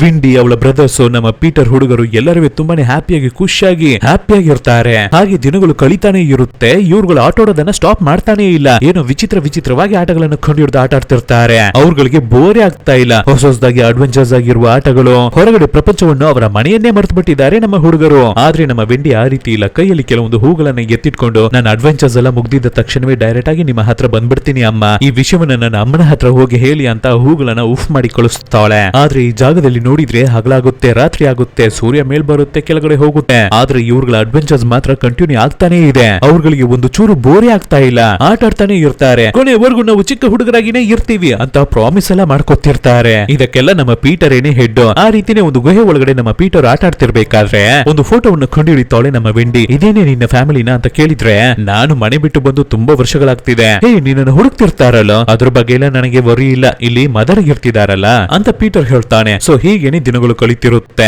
ಒಂದು ದಿನ ಎಲ್ಲರಿಗೂ ಮಲಗಿ ನಿದ್ದೆ ಮಾಡ್ತಿರ್ತಾರೆ. ಆವಾಗ ನಮ್ಮ ವೆಂಡಿ ಮಾತ್ರ ಕಣ್ಬಿಟ್ಟು ಎಚ್ಚರಾಗಿ ನೋಡ್ತಾಳೆ. ನೋಡಿದ್ರೆ ಈ ರೀತಿ ಯಂಗ್ ಆಗಿ ಇರ್ತಾ ಇರುವ ಐಲ್ಯಾಂಡ್ ಅಲ್ಲಿ ಒಬ್ಬರು ಮುದುಕ ಇರ್ತಿದ್ದಾರೆ. ಅವರನ್ನ ನೋಡಿದ ತಕ್ಷಣ ನಮ್ಮ ವೆಂಡಿ ಅವರನ್ನ ಫಾಲೋ ಮಾಡೋದಕ್ಕೆ ಶುರು ಮಾಡ್ತಾಳೆ. ಆ ಏಜ್ ಆದವರ ಅಲ್ಲಿಂದ ಹೆದರಿ ಓಡಿ ಹೋಗ್ತಿರ್ತಾರೆ. ಕಾಡಿನ ದಾರಿ ಮುಗ್ದು ಇವಾಗ ಒಂದು ಡೆಸರ್ಟ್ ರೀತಿ ಒಂದು ಏರಿಯಾ ಇರ್ತಿದೆ, ಅದರಲ್ಲಿ ಅಜ್ಜ ಓಡಿ ಹೋಗ್ತಿರ್ತಾರೆ. ಇವಳು ಫಾಲೋ ಮಾಡಿ ಹೋಗೋಣ ಅಂತ ನೋಡಿದ್ರೆ ಪೀಟರ್ ಅಲ್ಲಿಗೆ ಬಂದು ಅವಳನ್ನ ತಡಿತಾನೆ. ಇದ್ರ ಮೇಲೆ ಒಂದು ಹೆಜ್ಜೆನ ಕೂಡ ಎತ್ತಿಡ್ಬೇಡ ಅನ್ನೋ ರೀತಿ ಹೇಳ್ಬೇಕಾದ್ರೆ, ಯಾರು ಇವರು ಅಂತ ಕೇಳಿದ್ರೆ ಬೌಝೋ ಅಂತ ಥಾಮಸ್ ಹೇಳ್ತಾನೆ. ಹೇಳ್ತಾನೆ, ಬಜೋನ ನಿನಗೆ ಗೊತ್ತಾ, ನಿನಗೆ ಬಜೋನ್ ಎಲ್ಲ ಗೊತ್ತಿಲ್ಲ, ಸುಮ್ನಿರು ಅಂತ ಪೀಟರ್ ಕಿರ್ಚ್ಕೋಬೇಕಾದ್ರೆ ಆವಾಗ್ಲೇ ಥಾಮಸ್ ಒಂದು ವಿಷಯವನ್ನ ಹೇಳ್ತಾನೆ. ಈ ಬಜೋನು ಮಕ್ಕಳಾಗಿರ್ಬೇಕಾದ್ರೇನೆ ಈ ಜಾಗಕ್ಕೆ ಬಂದಿದ್ದಾರೆ, ಆದ್ರೆ ಇಲ್ಲಿಗೆ ಬಂದ ಮೇಲೆ ಅವರ ಜೊತೆಗೇನೆ ಇರ್ತಾ ಇದ್ದ ಅವರ ಫ್ರೆಂಡ್ ಸತ್ತೋದ ಮೇಲೆ ಬಜೋ ಅವರಿಗೆ ಈ ಐಲ್ಯಾಂಡ್ ಮೇಲೆ ಇರ್ತಾ ಇದ್ದ ನಂಬಿಕೆಯನ್ನು, ಮದರ್ ಮೇಲೆ ಇರ್ತಾ ಇದ್ದ ನಂಬಿಕೆಯನ್ನ ಕಳ್ಕೊಬಿಟ್ಟಿದ್ದಾರೆ. ಆದ್ರಿಂದ ಮಕ್ಕಳಾಗಿ ಇರ್ತಾ ಇರೋರು ನಂಬಿಕೆಯನ್ನ ಕಳ್ಕೊಬೇಕಾದ್ರೆ ಮಲ್ಟಿಪಲ್ ಆಗಿ ಅವರಿಗೆ ಸಡನ್ ಆಗಿ ಏಜ್ ಆಗೋದಕ್ಕೆ ಸ್ಟಾರ್ಟ್ ಆಗ್ಬಿಡುತ್ತೆ, ವಯಸ್ಸಾದವರಾಗಿ ಚೇಂಜ್ ಆಗ್ತಿರ್ತಾರೆ. ಸೊ ಆ ರೀತಿ ವಯಸ್ಸಾದವರೇ ಈ ಬಜೋ ಅಂತ ಹೇಳ್ತಾನೆ. ಆವಾಗ್ಲೇನೆ ನಮ್ಮ ವೆಂಡಿಗೆ ಒಂದು ವಿಷಯ ಅರ್ಥ ಆಗುತ್ತೆ. ಈ ಜಾಗಕ್ಕೆ ಕೆಲವೊಂದು ರೂಲ್ಸ್ ಇರ್ತಿದೆ, ಕಣ್ಣನ್ನ ಮುಚ್ಕೊಂಡು ಎಲ್ಲವನ್ನು ನಂಬಬೇಕು, ಫುಲ್ಲು ನಂಬ್ತಿರ್ಬೇಕು, ಒಂದು ಸಲಕ್ಕೆ 100 ಸಲ ಯೋಚನೆ ಮಾಡ್ತಾನೆ ಇರಬಾರ್ದು, ಒಂದೇ ಜಾಗದಲ್ಲಿ ಇರ್ತಿರ್ಬಾರ್ದು, ಕಂಟಿನ್ಯೂಸ್ ಆಗಿ ಆಟ ಆಡ್ತಾನೆ ಇರ್ಬೇಕು, ವರಿನೇ ಪಡಬಾರ್ದು ಅಂತ ಕೆಲವೊಂದು ವಿಷಯಗಳೆಲ್ಲ ನಮ್ಮ ಹುಡುಗಿಗೆ ಅರ್ಥ ಆಗ್ಲಿಕ್ಕೆ ಬರುತ್ತೆ. ಹೀಗಿರ್ಬೇಕಾದ್ರೆ ನೆಕ್ಸ್ಟ್ ದಿನಾನೇ ನಮ್ಮ ಪೀಟರ್ ಬಂದ್ರು, ನಿಮ್ಮನ್ನೆಲ್ಲ ನಾನು ಪೈರೇಟ್ ಶಿಪ್ ಗೆ ಕರ್ಕೊಂಡು ಹೋಗ್ತೀನಿ ಅಂತ ಹೇಳಿ ಐಲ್ಯಾಂಡಿನ ಬೀಚ್ ಸೈಡ್ ಗೆ ಬಂದಿರುವ ಒಂದು ಅರ್ಧ ಶಿಪ್ ಮುಳುಗೋಗ್ಬಿಟ್ಟಿರುತ್ತೆ ನೀರಲ್ಲಿ. ಆದ್ರೆ ಅದನ್ನ ಸ್ವಲ್ಪ ರೆಡಿ ಮಾಡಿದ್ರೆ ರನ್ ಆಗೋ ಕಂಡೀಷನ್ ಅಲ್ಲೇ ಇರುತ್ತೆ. ಆ ಶಿಪ್ ಹತ್ರ ಹುಡುಗರನ್ನ ಕರ್ಕೊಂಡು ಹೋಗ್ತಾನೆ. ಆ ಶಿಪ್ಪಿನ ಹೆಸರು ಮಡೋನ. ಸೊ ಆ ಶಿಪ್ ಅಲ್ಲಿ ಜಾಲಿಯಾಗಿ ಆಟ ಆಡ್ತಿರ್ತಾರೆ, ನೀರಿಗೆ ಜಂಪ್ ಮಾಡಿ ಈಜ್ ಹೊಡ್ಕೊಂಡು ಸಾಕತ್ತಾಗಿ. ಇದರಲ್ಲಿ 3 ಮಾತ್ರವೇ, ನಮ್ಮ ವೆಂಡಿ ಮತ್ತೆ ಅವಳ ಅಣ್ಣಂದಿರು ಇಬ್ಬರುವೆ ಆ ಶಿಪ್ ಒಳಗಡೆನೆ ಹೋಗ್ಬಿಡ್ತಾರೆ. ಆವಾಗ ಒಳಗಡೆ ಇರುವ ಜಿಮ್ಮಿ, ನಿನ್ನಿಂದ ಕೆಳಗಡೆ ಹೋಗಿ ಏನಿದೆ ಅಂತ ನೋಡೋಕೆ ಆಗುತ್ತಾ ಅಂತ ಹೇಳ್ತಾನೆ ಇರ್ಬೇಕಾದ್ರೆ ಡಗ್ಲಸ್ ಅನ್ನುವ ಅಣ್ಣ, ನಾನು ಹೋಗ್ತಿದ್ದೀನಿ ಕಣೋ, ಬಂಡ್ರೋ ನಾವು 3 ಹೋಗೋಣ ಅಂತ ಹೇಳಿ ಈಜ್ ಹೊಡ್ಕೊಂಡು ಆ ಬೋಟಿನ ಒಳಗಡೆನೆ ಹೋಗ್ಬಿಡ್ತಾರೆ. ಆ ರೀತಿ ಈಜ್ ಹೊಡೆದು ಶಿಪ್ ಅನ್ನ ಸುತ್ತಮುತ್ತ ನೋಡ್ತಿರ್ಬೇಕಾದ್ರೆ ಸಡನ್ ಆಗಿ ಒಂದು ಜಾಗದಲ್ಲಿ ಡಗ್ಲಸ್ ತಲೆಗೇನೆ ಹೊಡ್ಕೊತಾನೆ. ಅಷ್ಟೇ ಆ ಜಾಗ ಪೂರ್ತಿ ರಕ್ತ ಆಗ್ಬಿಡುತ್ತೆ. ಹೊರಗಡೆ ಬರೋದು ನಮ್ಮ ವೆಂಡಿ ಮತ್ತೆ ಜಿಮ್ಮಿ ಮಾತ್ರವೇ ಬರ್ತಾರೆ. ಸ್ವಲ್ಪ ಹೊತ್ತಲ್ಲಿ ಅವ್ರ ಅಣ್ಣ ಬಂದಿಲ್ಲ, ಡಗ್ಲಸ್ ಬಂದಿಲ್ಲ ಅಂತ ಜೋರಾಗಿ ಕಿರ್ಚ್ಕೊತಾರೆ. ಸೊ ಇಬ್ಬರುವೆ ನೀರಿಗೆ ಜಂಪ್ ಮಾಡಿ ಕಷ್ಟಪಟ್ಟು ಹೋರಾಡ್ತಾರೆ. ಹುಸುರು ಕಟ್ಕೊಂಡು ನೀರ್ ಅಡಿಗೆ ಹೋಗಿ ಅವ್ರ ಅಣ್ಣನ ಹುಡುಕ್ತಾರೆ, ಡಗ್ಲಸ್ ಅನ್ನ ಹುಡುಕ್ತಾರೆ. ಆದ್ರೆ ಅವರಿಂದ ಕಂಡುಹಿಡಿಯೋದಕ್ಕೆ ಆಗ್ತಿಲ್ಲ, ಅವನನ್ನ ಕಾಣ್ತಾನೆ ಇಲ್ಲ. ಆವಾಗ ಪೀಟರ್ ಮತ್ತೆ ಅವನ ಫ್ರೆಂಡ್ಸ್ ಏನನ್ನ ಮಾಡ್ತಾರೆ ಅಂದ್ರೆ ಇವರಿಬ್ಬರನ್ನು ಹಿಡಿದು ದರದರನೆ ಎಳ್ಕೊಂಡು ಹೋಗ್ಬಿಡ್ತಾರೆ ಮೇಲೆ. ಇಲ್ಲಿ ನೋಡಿ, ಹೇಳಿದ್ರೆ ಕೇಳಿ, ಅಮ್ಮ ಅವರ ಮೇಲೆ ತುಂಬಾನೇ ನಂಬಿಕೆಯನ್ನ ಇಡಿ, ಅಮ್ಮ ಅವರ ಮಕ್ಕಳನ್ನ ಈ ರೀತಿ ಎಲ್ಲ ಬಿಟ್ಬಿಡಲ್ಲ, ಏನು ಆಗೋಕೆ ಬಿಡೋದಿಲ್ಲ, ಅವನು ಬರ್ತಾನೆ, ಖಂಡಿತ ಬಂದೇ ಬರ್ತಾನೆ, ಬನ್ನಿ ನಾವು ಅವನನ್ನ ಹುಡುಕ್ಬೇಕು, ಬನ್ನಿ ನನ್ನ ಜೊತೆ ಅಂತ ಹೇಳಿ ಬೀಚ್ ಸೈಡ್ ಅಲ್ಲೇ ನಮ್ಮ ಹುಡುಗರನ್ನ ಕರ್ಕೊಂಡು ಹೋಗ್ತಾನೆ ಪೀಟರ್. ಸರಿ ಅಂತ ಇವ್ರುಗಳು ಅವನ ಹಿಂದೆನೆ ನಡೆದು ಹೋಗ್ತಾರೆ. ಆದ್ರೆ ನಮ್ಮ ವೆಂಡಿಗೆ ಮೈಂಡ್ ಅಲ್ಲಿ ಇರ್ತಾ ಇರೋದೆಲ್ಲ ಒಂದೇನೆ, ಆದ್ರೆ ಅವಳಿಗೆ ತುಂಬಾನೇ ನಂಬಿಕೆ ಇರ್ತಿದೆ. ಆದ್ರೆ ಹಾಗೆ ತಿರುಗಿ ಜಿಮ್ಮಿ ಅವನ ಕಂಡೀಷನ್ ಅನ್ನ ನೋಡಿದ್ರೆ ಅವನ ಅರ್ಧ ಕಾಣೆ ಆಗ್ಬಿಟ್ಟಿದೆ. ಅಂದ್ರೆ ಟ್ವಿನ್ ಬ್ರದರ್ ಅವನ ಜೊತೆನೇ ಇರ್ತಾನೆ ಯಾವಾಗ್ಲೂ, ಆದ್ರೆ ಇವಾಗ ಇಲ್ಲ, ತನ್ನ ಅರ್ಧ ಜೀವನೇ ಹೋಗ್ಬಿಟ್ಟಿದೆ ಅಂತ ತುಂಬಾನೇ ಫೀಲ್ ಮಾಡ್ತಿರ್ತಾನೆ ಹುಡುಗ. ಇದನ್ನ ವೆಂಡಿನೂ ಫೀಲ್ ಮಾಡ್ತಾಳೆ. ಆ ಸಮಯದಲ್ಲಿ ಕರೆಕ್ಟ್ ಆಗಿ ಆ ಜಾಗಕ್ಕೆ ಒಂದು ಬಿರುಗಾಳಿ ಬರ್ಬೇಕಾದ್ರೆ ಹಾಗೆ ಅಲ್ಲೇನೆ ಕೂತ್ಕೋತಾಳೆ. ಸ್ವಲ್ಪ ಹೊತ್ತು ಬಿಟ್ಟು ಆ ಸ್ಯಾಂಡ್ ಬಿರುಗಾಳಿ ಅಲ್ಲಿಂದ ಹೋಗ್ಬಿಡುತ್ತೆ. ಆವಾಗ್ಲೇ ನಮ್ಮ ವೆಂಡಿ ಹಾಗೆ ನಿದ್ದೆ ಮಾಡಿ ಎದ್ದು ನೋಡ್ತಾಳೆ, ಒಂದು ಶಾಕಿಂಗ್ ಆದ ವಿಷಯವನ್ನ ನೋಡ್ತಾಳೆ. ಅದು ಏನು ಅಂದ್ರೆ ಜಿಮ್ಮಿ ಅವನ ಕೈ ಮಾತ್ರ ಏಜ್ ಆಗ್ಬಿಟ್ಟಿರುತ್ತೆ. ಇದನ್ನ ನೋಡಿ ಭಯವಾಗುತ್ತೆ, ಯಾಕೆಂದ್ರೆ ಜಿಮ್ಮಿಗೆ ಈ ಜಾಗದ ಮೇಲೆ ಇರ್ತಿದ್ದ ನಂಬಿಕೆನೆ ಹೋಗ್ಬಿಟ್ಟಿದೆ, ಅವನ ಬ್ರದರ್ ಸತ್ತೋಗಿದ್ದ ತಕ್ಷಣವೇ. ಸೊ ಇದ್ರ ಬಗ್ಗೆ ಯಾರ ಹತ್ರನೂ ಹೇಳ್ಬಾರ್ದು ಅಂತ ವೆಂಡಿ ಹತ್ರ ಕೇಳ್ಕೊತಾನೆ ಬ್ರದರ್ ಜಿಮ್ಮಿ. ಹಾಗೆ ಇವ್ರುಗಳು ಟ್ರಾವೆಲ್ ಮಾಡಿ ಹೋಗ್ತಾನೆ ಇರ್ತಾರೆ. ಡಗ್ಲಸ್ ಅನ್ನ ಹುಡಿಕೊಂಡೇನೆ ಟ್ರಾವೆಲ್ ಮಾಡಿ ಹೋಗ್ತಾನೆ ಇರ್ತಾರೆ. ತುಂಬಾನೇ ಕಾನ್ಫಿಡೆಂಟ್ ಆಗಿ ಇರ್ತಿದ್ದಾನೆ ಪೀಟರ್. ಆದ್ರೆ ಇಲ್ಲಿ ಏನೋ ಒಂದು ಸರಿ ಇಲ್ವಲ್ಲ ಅನ್ನೋದನ್ನು ಫೀಲ್ ಮಾಡ್ಬಿಡ್ತಾನೆ. ಹೋಗೋ ದಾರಿಲೆಲ್ಲ ನಮ್ಮ ವೆಂಡಿ ಫೀಲ್ ಮಾಡಿನೇ ಹೋಗ್ತಿರ್ತಾಳೆ, ಈ ಜಾಗದಲ್ಲಿ ಆಲ್ರೆಡಿ ಮನುಷ್ಯರೆಲ್ಲ ಬದುಕಿದಾರ, ಜೀವನ ಮಾಡಿದಾರ ಅಂತ ಅವಳ ಒಳಗಡೆ ಡೌಟ್ ಬರುತ್ತೆ. ಯಾಕೆಂದ್ರೆ ಅಲ್ಲಿ ಒಂದು ಮನೆ ರೀತಿ ಇರುತ್ತೆ, ಹಾಲ್ ಬಿದ್ದಿರುವ ಮನೆ ರೀತಿ ಇರುತ್ತೆ. ಆ ರೀತಿ ಒಂದು ಜಾಗದಲ್ಲಿ ಇರ್ತಿರ್ಬೇಕಾದ್ರೆ ಸಡನ್ ಆಗಿ ಒಂದು ಗಲಾಟೆ ಆಗುತ್ತೆ. ಏನು ಅಂತ ನೋಡಿದ್ರೆ ಪೀಟರ್ ಅವನ ಕತ್ತಿಯನ್ನ ಜಿಮ್ಮಿ ಕತ್ಕೊಬಿಟ್ಟಿದ್ದಾನೆ ಅಂತ. ಬಂದು ನೋಡಿದ್ರೆ ತನ್ನ ಕೈಯನ್ನೇ ಕಟ್ ಮಾಡ್ಕೊಳ್ಳಕ್ಕೆ ಟ್ರೈ ಮಾಡ್ತಿರ್ತಾನೆ ನಮ್ಮ ಜಿಮ್ಮಿ. ತಕ್ಷಣವೇ ಪೀಟರ್ ಕತ್ತಿಯನ್ನ ಕಿತ್ಕೊತಾನೆ. ನಮ್ಮ ವೆಂಡಿಯನ್ನ ಮಿಕ್ಕಿರುವ ಹುಡುಗರು ತಡ್ಕೊಬಿಡ್ತಾರೆ. ಆವಾಗ್ಲೇನೆ ಪೀಟರ್ ಕೇಳ್ತಾನೆ, ಇಲ್ಲಿ ಏನು ತಾನೇ ನಡೀತಿದೆ, ಏನಾಗ್ತಿದೆ ನಿನಗೆ ಅಂತ ಕೇಳ್ಬೇಕಾದ್ರೆ ಆವಾಗ್ಲೇ ಜಿಮ್ಮಿನು ವಿಷಯವನ್ನ ಹೇಳ್ತಾನೆ. ಈ ರೀತಿ ಈ ಕೈಯನ್ನ ಕಟ್ ಮಾಡ್ಬಿಟ್ರೆ ನಂತರ ನನಗೆ ಏಜ್ ಆಗಲ್ಲ ಅಲ್ವಾ, ಸ್ಟಾಪ್ ಆಗ್ಬಿಡುತ್ತೆ ಖಂಡಿತ ಅಂತ ಹೇಳ್ಬೇಕಾದ್ರೆ ಅದಕ್ಕೆ ಪೀಟರ್, ಸರಿ ಓಕೆ, ಈ ಕೈಯನ್ನ ಕಟ್ ಮಾಡ್ಬಿಟ್ರೆ ಈ ಏಜ್ ಆಗ್ತಿರುವ ಪ್ರಾಸೆಸ್ ನಿಂತೋಗ್ಬಿಡುತ್ತೆ ಅಂತ ನೀನು ಮನ್ಸರಿ ನಂಬ್ತಿದ್ಯಾ ಅಂತ ಪೀಟರ್ ಕೇಳ್ಬೇಕಾದ್ರೆ ಹೌದು ಅನ್ನೋ ರೀತಿ ನಮ್ಮ ಜಿಮ್ಮಿನು ತಲೆನ ಅಲ್ಲಾಡ್ಸ್ಬಿಡ್ತಾನೆ. ಫಟ್ ಅಂತ ಕೈಯನ್ನ ಕಟ್ ಮಾಡಿ ಬಿಡ್ತಾನೆ ಈ ಪೀಟರ್. ಒಂದು ವಿಷಯದ ಬಗ್ಗೆ ಸ್ಟ್ರಾಂಗ್ ಆಗಿ ನಾವು ನಂಬಿದ್ರೆ, ಬಿಲೀವ್ ಮಾಡಿದ್ರೆ ಖಂಡಿತ ವಿಷಯ ನಡೆದೇ ನಡೆಯುತ್ತೆ ಅನ್ನೋ ರೀತಿಯ ನಂಬಿಕೆಯಲ್ಲಿ ಇರ್ತಿದ್ದಾನೆ ಪೀಟರ್. ಆದ್ರೆ ಇವಾಗ ಕೈಯಲ್ಲಿ ಫುಲ್ ಬ್ಲೀಡಿಂಗ್ ಆಗ್ತಿರುತ್ತೆ. ಇದನ್ನ ನೋಡಿದ ವೆಂಡಿ ತುಂಬಾನೇ ಟೆನ್ಷನ್ ಆಗ್ಬಿಡ್ತಾಳೆ. ಏನ್ರು ಸುಮ್ನೆ ನೋಡ್ಕೊಂಡು ನಿಂತಿದ್ದೀರಾ, ಯಾರನ್ನಾದ್ರೂ ದೊಡ್ಡವರನ್ನ ಹೋಗಿ ಹೆಲ್ಪಿಗೆ ಕರ್ಕೊಂಡ್ ಬನ್ನಿ, ನಿಮ್ಮಿಂದ ಏನನ್ನ ಮಾಡೋಕ್ಕಾಗುತ್ತೆ ಅಂತ ಬಯೋದಕ್ಕೆ ಶುರು ಮಾಡಿದ ತಕ್ಷಣವೇ ಪೀಟರ್, ಅಷ್ಟೇ ಇದ್ರ ಮೇಲೆ ಇವುಗಳೆಲ್ಲ ಕೆಲ್ಸಕ್ಕೆ ಆಗ್ಬರಲ್ಲ, ಬಿಟ್ಬಿಟ್ಟು ಬಂಡ್ರೋ ಅಂತ ಹೇಳ್ಬಿಟ್ಟು ಪೀಟರ್ ಅವನ ಫ್ರೆಂಡ್ಸ್ ಅನ್ನ ಕರ್ಕೊಂಡು ಅಲ್ಲಿಂದ ಓಡಿ ಹೋಗ್ಬಿಡ್ತಾನೆ.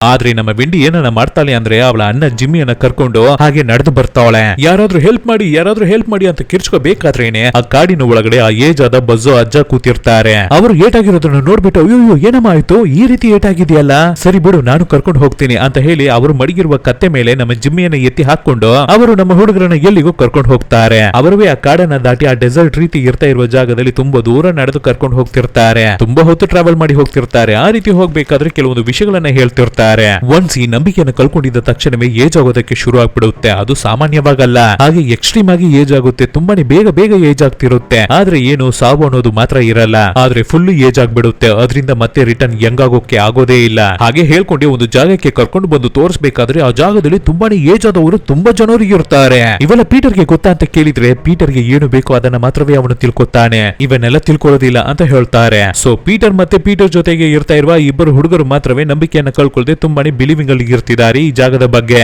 ಮತ್ತೆ ಅದ್ರ ಜೊತೆಗೆ ನಮ್ಮ ಥಾಮಸ್ ಕೂಡ. ಇವರೆಲ್ಲ ತುಂಬಾ ದಿನಗಳ ಹಿಂದೆನೆ ನಂಬಿಕೆಯನ್ನ ಕಳ್ಕೊಂಡು ಈ ಮೀನು ಎಲ್ಲ ಏನನ್ನು ಮಾಡೋದಿಲ್ಲ ಅಂತ ಫೀಲ್ ಮಾಡಿ ಈ ರೀತಿ ಏಜ್ ಆದವರು ಆಗ್ಬಿಟ್ಟಿದ್ದಾರೆ ಅನ್ಸುತ್ತೆ. ಸೊ ಏಜ್ ಆದವರು ತುಂಬಾನೇ ಸೈಲೆಂಟ್ ಆಗಿ ಕೂತಿರ್ತಾರೆ. ಇದನ್ನು ನೋಡಿದ ನಮ್ಮ ವೆಂಡಿ ಏನ್ರು ಒಬ್ಬರಿಗೊಬ್ಬರು ಮಾತಾಡ್ಕೊಳ್ಳೋದು ಇಲ್ವಲ್ಲ ಅಂತ ಕೇಳಿದ್ರೆ, ಹೌದು ನಮಗೆ ಏಜ್ ಆಗ್ತಿದೆ, ಇದರಲ್ಲಿ ಯಾವುದೇ ರೀತಿಯ ಖುಷಿನೂ ಇಲ್ಲ, ಯಾವುದೇ ರೀತಿಯ ಅಡ್ವೆಂಚರ್ಸ್ ಇಲ್ಲ, ಆದ್ರಿಂದಾನೇ ಹಾಗೇನೆ ಸೈಲೆಂಟ್ ಆಗಿ ಕೂತ್ಕೊಬಿಟ್ಟಿದೀವಿ, ಮಾತಾಡೋದನ್ನ ಕೂಡ ಬಿಟ್ಟು ಅಂತ ಹೇಳ್ತಾನೆ ಇರ್ಬೇಕಾದ್ರೆ ನಮ್ಮ ವೆಂಡಿ ಇನ್ನವೇ ಹತ್ರ ಬಂದು ನೋಡ್ತಾಳೆ. ಅವ್ರುಗಳೆಲ್ಲ ಮೀನುಗಳನ್ನ ಹಿಡಿತಿರ್ತಾರೆ, ಆದ್ರೆ ಅವ್ರುಗಳು ಅದನ್ನ ತಿನ್ನೋದಕ್ಕಾಗಿ ಹಿಡಿತಿಲ್ಲ. ಏನಕ್ಕೆ ಅಂತ ಕೇಳ್ಬೇಕಾದ್ರೆ ಈ ಏಜ್ ಆದವರ ಪ್ಲಾನ್ ಏನು ಅಂದ್ರೆ ಆ ದೊಡ್ಡ ಮದರ್ ಮೀನ್ ಇರ್ತಿದೆ ಅಲ್ವಾ, ಅದನ್ನ ಹೇಗಾದ್ರೂ ಹಿಡಿದು ಅದನ್ನ ಕೊಂದು ಅದನ್ನ ತಿನ್ಬಿಟ್ರೆ ಇವ್ರುಗಳು ಮತ್ತೆ ಯಂಗ್ಸ್ಟರ್ ಆಗ್ಬಿಡ್ತಾರೆ ಅನ್ನೋ ಒಂದು ಥಾಟ್ ಇವ್ರುಗಳಿಗೆ ಆ ರೀತಿ ಅನ್ಕೊಂಡಿದ್ದಾರೆ. ಆದ್ರಿಂದಾನೇ ಒಂದು ಟೀಮ್ ಇಂತಹ ಕೆಲಸವನ್ನ ಮಾಡ್ತಿದ್ದಾರೆ. ಸೊ ಒಂದು ಟೀಮ್ ಈ ರೀತಿ ಮಾಡ್ತಿರ್ಬೇಕಾದ್ರೆ ನಮ್ಮ ವೆಂಡಿ ಸುತ್ತಮುತ್ತ ಹುಡ್ಕಾಡ್ಬಿಟ್ಟು ಕೊನೆಗೆ ಏನನ್ನ ಮಾಡ್ತಾಳೆ ಅಂತ ನೋಡಿದ್ರೆ ಅಲ್ಲೇನೆ ಆ ಜಾಗದಲ್ಲಿ ಒಂದು ಬಾರ್ ರೀತಿ ಇರುತ್ತೆ, ಹಾಲ್ ಬಿದ್ದಿರುವ ಬಾರ್. ಅಲ್ಲಿ ಕೂತ್ಕೊಬಿಟ್ಟು ಏನಂತ ಹೇಳ್ತಾಳಂದ್ರೆ, ನೀವೆಲ್ಲರೂ ಏನಕ್ಕಾಗಿ ಈ ರೀತಿ ಇರ್ತಿದ್ದೀರಾ, ಒಬ್ರಿಗೊಬ್ರು ಮಾತಾಡೋದು ಇಲ್ವಾ, ಎಲ್ಲರೂ ಮಾತಾಡ್ಕೊಳ್ಳಿ, ಚೆನ್ನಾಗಿ ಮಾತಾಡ್ಕೊಳ್ಳಿ ಅಂತ ಹೇಳ್ತಿರ್ತಾಳೆ. ನಮ್ಮ ವಿಂಡಿ ಅವಳ ಐಡಿಯಾಲಜಿನಿ ಏನು ಅಂದ್ರೆ ಏಜ್ ಆಗಿದ್ರೆ ಏನು ನಿಮಗೆ ಚೆನ್ನಾಗಿ ಮಾತಾಡಿ, ನಿಮ್ಮಿಂದನು ಜಾಲಿಯಾಗಿ ಇರೋದಕ್ಕೆ ಆಗುತ್ತೆ ಅಲ್ವಾ, ಅದು ಯಾಕೆ ನಿಮಗೆ ಏಜ್ ಆಗ್ಬಿಟ್ಟಿದೆ ಅಂತ ಅದನ್ನ ಮೈನಸ್ ಆಗಿ ನೋಡ್ತಿದ್ದೀರಾ, ಬನ್ನಿ ಬನ್ನಿ ನನ್ನ ಜೊತೆ ಸೇರಿ ನೀವು ಡ್ಯಾನ್ಸ್ ಅನ್ನ ಮಾಡಿ ಅಂತ ಹೇಳಿ ಕರೀತಿರ್ತಾಳೆ. ಏನಕ್ಕಾಗಿ ಡ್ಯಾನ್ಸ್ ಅನ್ನ ಮಾಡ್ಬೇಕು ಅಂತ ಅವ್ರುಗಳು ಕೇಳ್ತಾರೆ. ನೋಡಿ ಕಿವಿಗೆ ಹಾಡು ಕೇಳಿಸ್ತಿದೆ ನೋಡಿ, ಎಲ್ಲವೇ ಇಮ್ಯಾಜಿನೇಷನ್ ಅಷ್ಟೇ, ಬನ್ನಿ ಡ್ಯಾನ್ಸ್ ಮಾಡಿ ಬನ್ನಿ ಖುಷಿಯಾಗಿರಿ ಅಂತ ಹೇಳಿ ಡ್ಯಾನ್ಸ್ ಮಾಡಿಸ್ತಾಳೆ ಎಲ್ಲರನ್ನು. ಸೊ ಆ ಜಾಗದಲ್ಲಿ ಒಂದು ಫನ್ ಫ್ಯಾಕ್ಟರ್ ಅನ್ನ ಎಲ್ಲರ ಮನಸ್ಸಲ್ಲೂ ತರ್ತಾಳೆ. ಸೊ ಆ ಜಾಗದಲ್ಲಿ ಇರ್ತಿದ್ದ ಎಲ್ಲರೂ ಇಲ್ಲಿವರೆಗೂ ಯಾರ ಜೊತೆನೂ ಸರಿಯಾಗಿ ಮಾತಾಡ್ಕೊಂಡಿರಲ್ಲ, ಖುಷಿಯಾಗಿ ಇದ್ದೇ ಇರಲ್ಲ. ಆದ್ರೆ ಇವಾಗ ಲೈಟ್ ಆಗಿ ಖುಷಿ ಆಗೋದಕ್ಕೆ ಶುರು ಮಾಡ್ತಾರೆ, ಒಬ್ಬರಿಗೊಬ್ರು ಮಾತಾಡ್ಸೋದಕ್ಕೆ ಶುರು ಮಾಡ್ತಾರೆ. ಆದ್ರೆ ಇದನ್ನು ನೋಡುವ ನಮ್ಮ ಜಿಮ್ಮಿಗೆ ಒಂದು ಚೂರು ಇಷ್ಟನೇ ಆಗ್ತಾ ಇಲ್ಲ. ಯಾಕೆಂದ್ರೆ ಅವನ ನೋವು ಅವನಿಗೆ ಮಾತ್ರವೇ ಗೊತ್ತು. ಯಾಕೆಂದ್ರೆ ಅವನಿಗೆ ಇವಾಗ ಏಜ್ ಆಗ್ತಿದೆ, ಪ್ಲಸ್ ಅವನಿಗೆ ಒಂದು ಕೈ ಬೇರೆ ಇಲ್ಲ. ಸೊ ಡೈರೆಕ್ಟ್ ಆಗಿ ಹೊರಗಡೆ ಬಂದು ನನಗೆ ಮೀನು ಹಿಡಿಯೋದಕ್ಕೆ ಗೊತ್ತು ಅಂತ ಹೇಳ್ಕೊತಾನೆ. ಸೊ ಇದನ್ನ ಕೇಳಿದ ತಕ್ಷಣವೇ ಅಲ್ಲಿರೋ ಏಜ್ ಆದ ಪೀಪಲ್ಸ್ ಎಲ್ಲರೂ ಹೇ ಇವನಿಗೆ ಮೀನು ಹಿಡಿಯೋದಕ್ಕೆ ಗೊತ್ತು ಅಂತೆ, ಹಾಗಾದ್ರೆ ಇನ್ ಮುಂದೆ ಇವನೇ ನಮ್ಮ ಎಲ್ಲರಿಗೂ ಬಾಸ್ ಅಂತ ಹೇಳ್ಬಿಡ್ತಾರೆ. ಯಾಕೆಂದ್ರೆ ಎಲ್ಲರೂ ಈ ಜಾಗಕ್ಕೆ ಚಿಕ್ಕ ಹುಡುಗರಾಗಿ ಬಂದಿರ್ತಾರೆ, ಇವಾಗ ಸಡನ್ ಆಗಿ ಏಜ್ ಆಗ್ಬಿಟ್ಟಿದೆ, ಆದ್ರೆ ಮನ್ಸೊಳಗಡೆ ಅವ್ರಿಗೆಲ್ಲರೂ ಮಕ್ಳೇ. ಸೊ ಇದರಲ್ಲಿ ನಮ್ಮ ಜಿಮ್ಮಿಗೆ ಮೀನು ಹಿಡಿಯೋದಕ್ಕೆ ಗೊತ್ತಿದೆ, ಆದ್ರಿಂದ ಸದ್ಯಕ್ಕೆ ಇವನೇನೆ ನಮಗೆ ಹೆಡ್. ಸರ್ ಹೇಗೆ ಸರ್ ನಾವು ಆ ದೊಡ್ಡ ಮೀನನ್ನ ಹಿಡಿಯೋದು ಅಂತ ಕೇಳ್ಬೇಕಾದ್ರೆ, ಮೀನುಗಳನ್ನ ಹಿಡಿಬೇಕು ಅಂದ್ರೆ ಫಸ್ಟ್ ನಾವು ಅದಕ್ಕೆ ತಿನ್ನೋದಕ್ಕೆ ಏನನ್ನಾದ್ರೂ ಹಾಕ್ಬೇಕು ಅಲ್ವಾ. ಸೊ ಆ ಮದರ್ ಮೀನಿಗಾದ ಊಟನೇ ಟ್ರಾಪೇ, ಅವರ ಮಕ್ಕಳೇ ಅಂತ ಹೇಳ್ಬಿಡ್ತಾನೆ. ಒಂದು ವಿಲ್ಲನ್ ರೀತಿ ಮಾತಾಡ್ತಿದ್ದಾನೆ ಹುಡುಗ.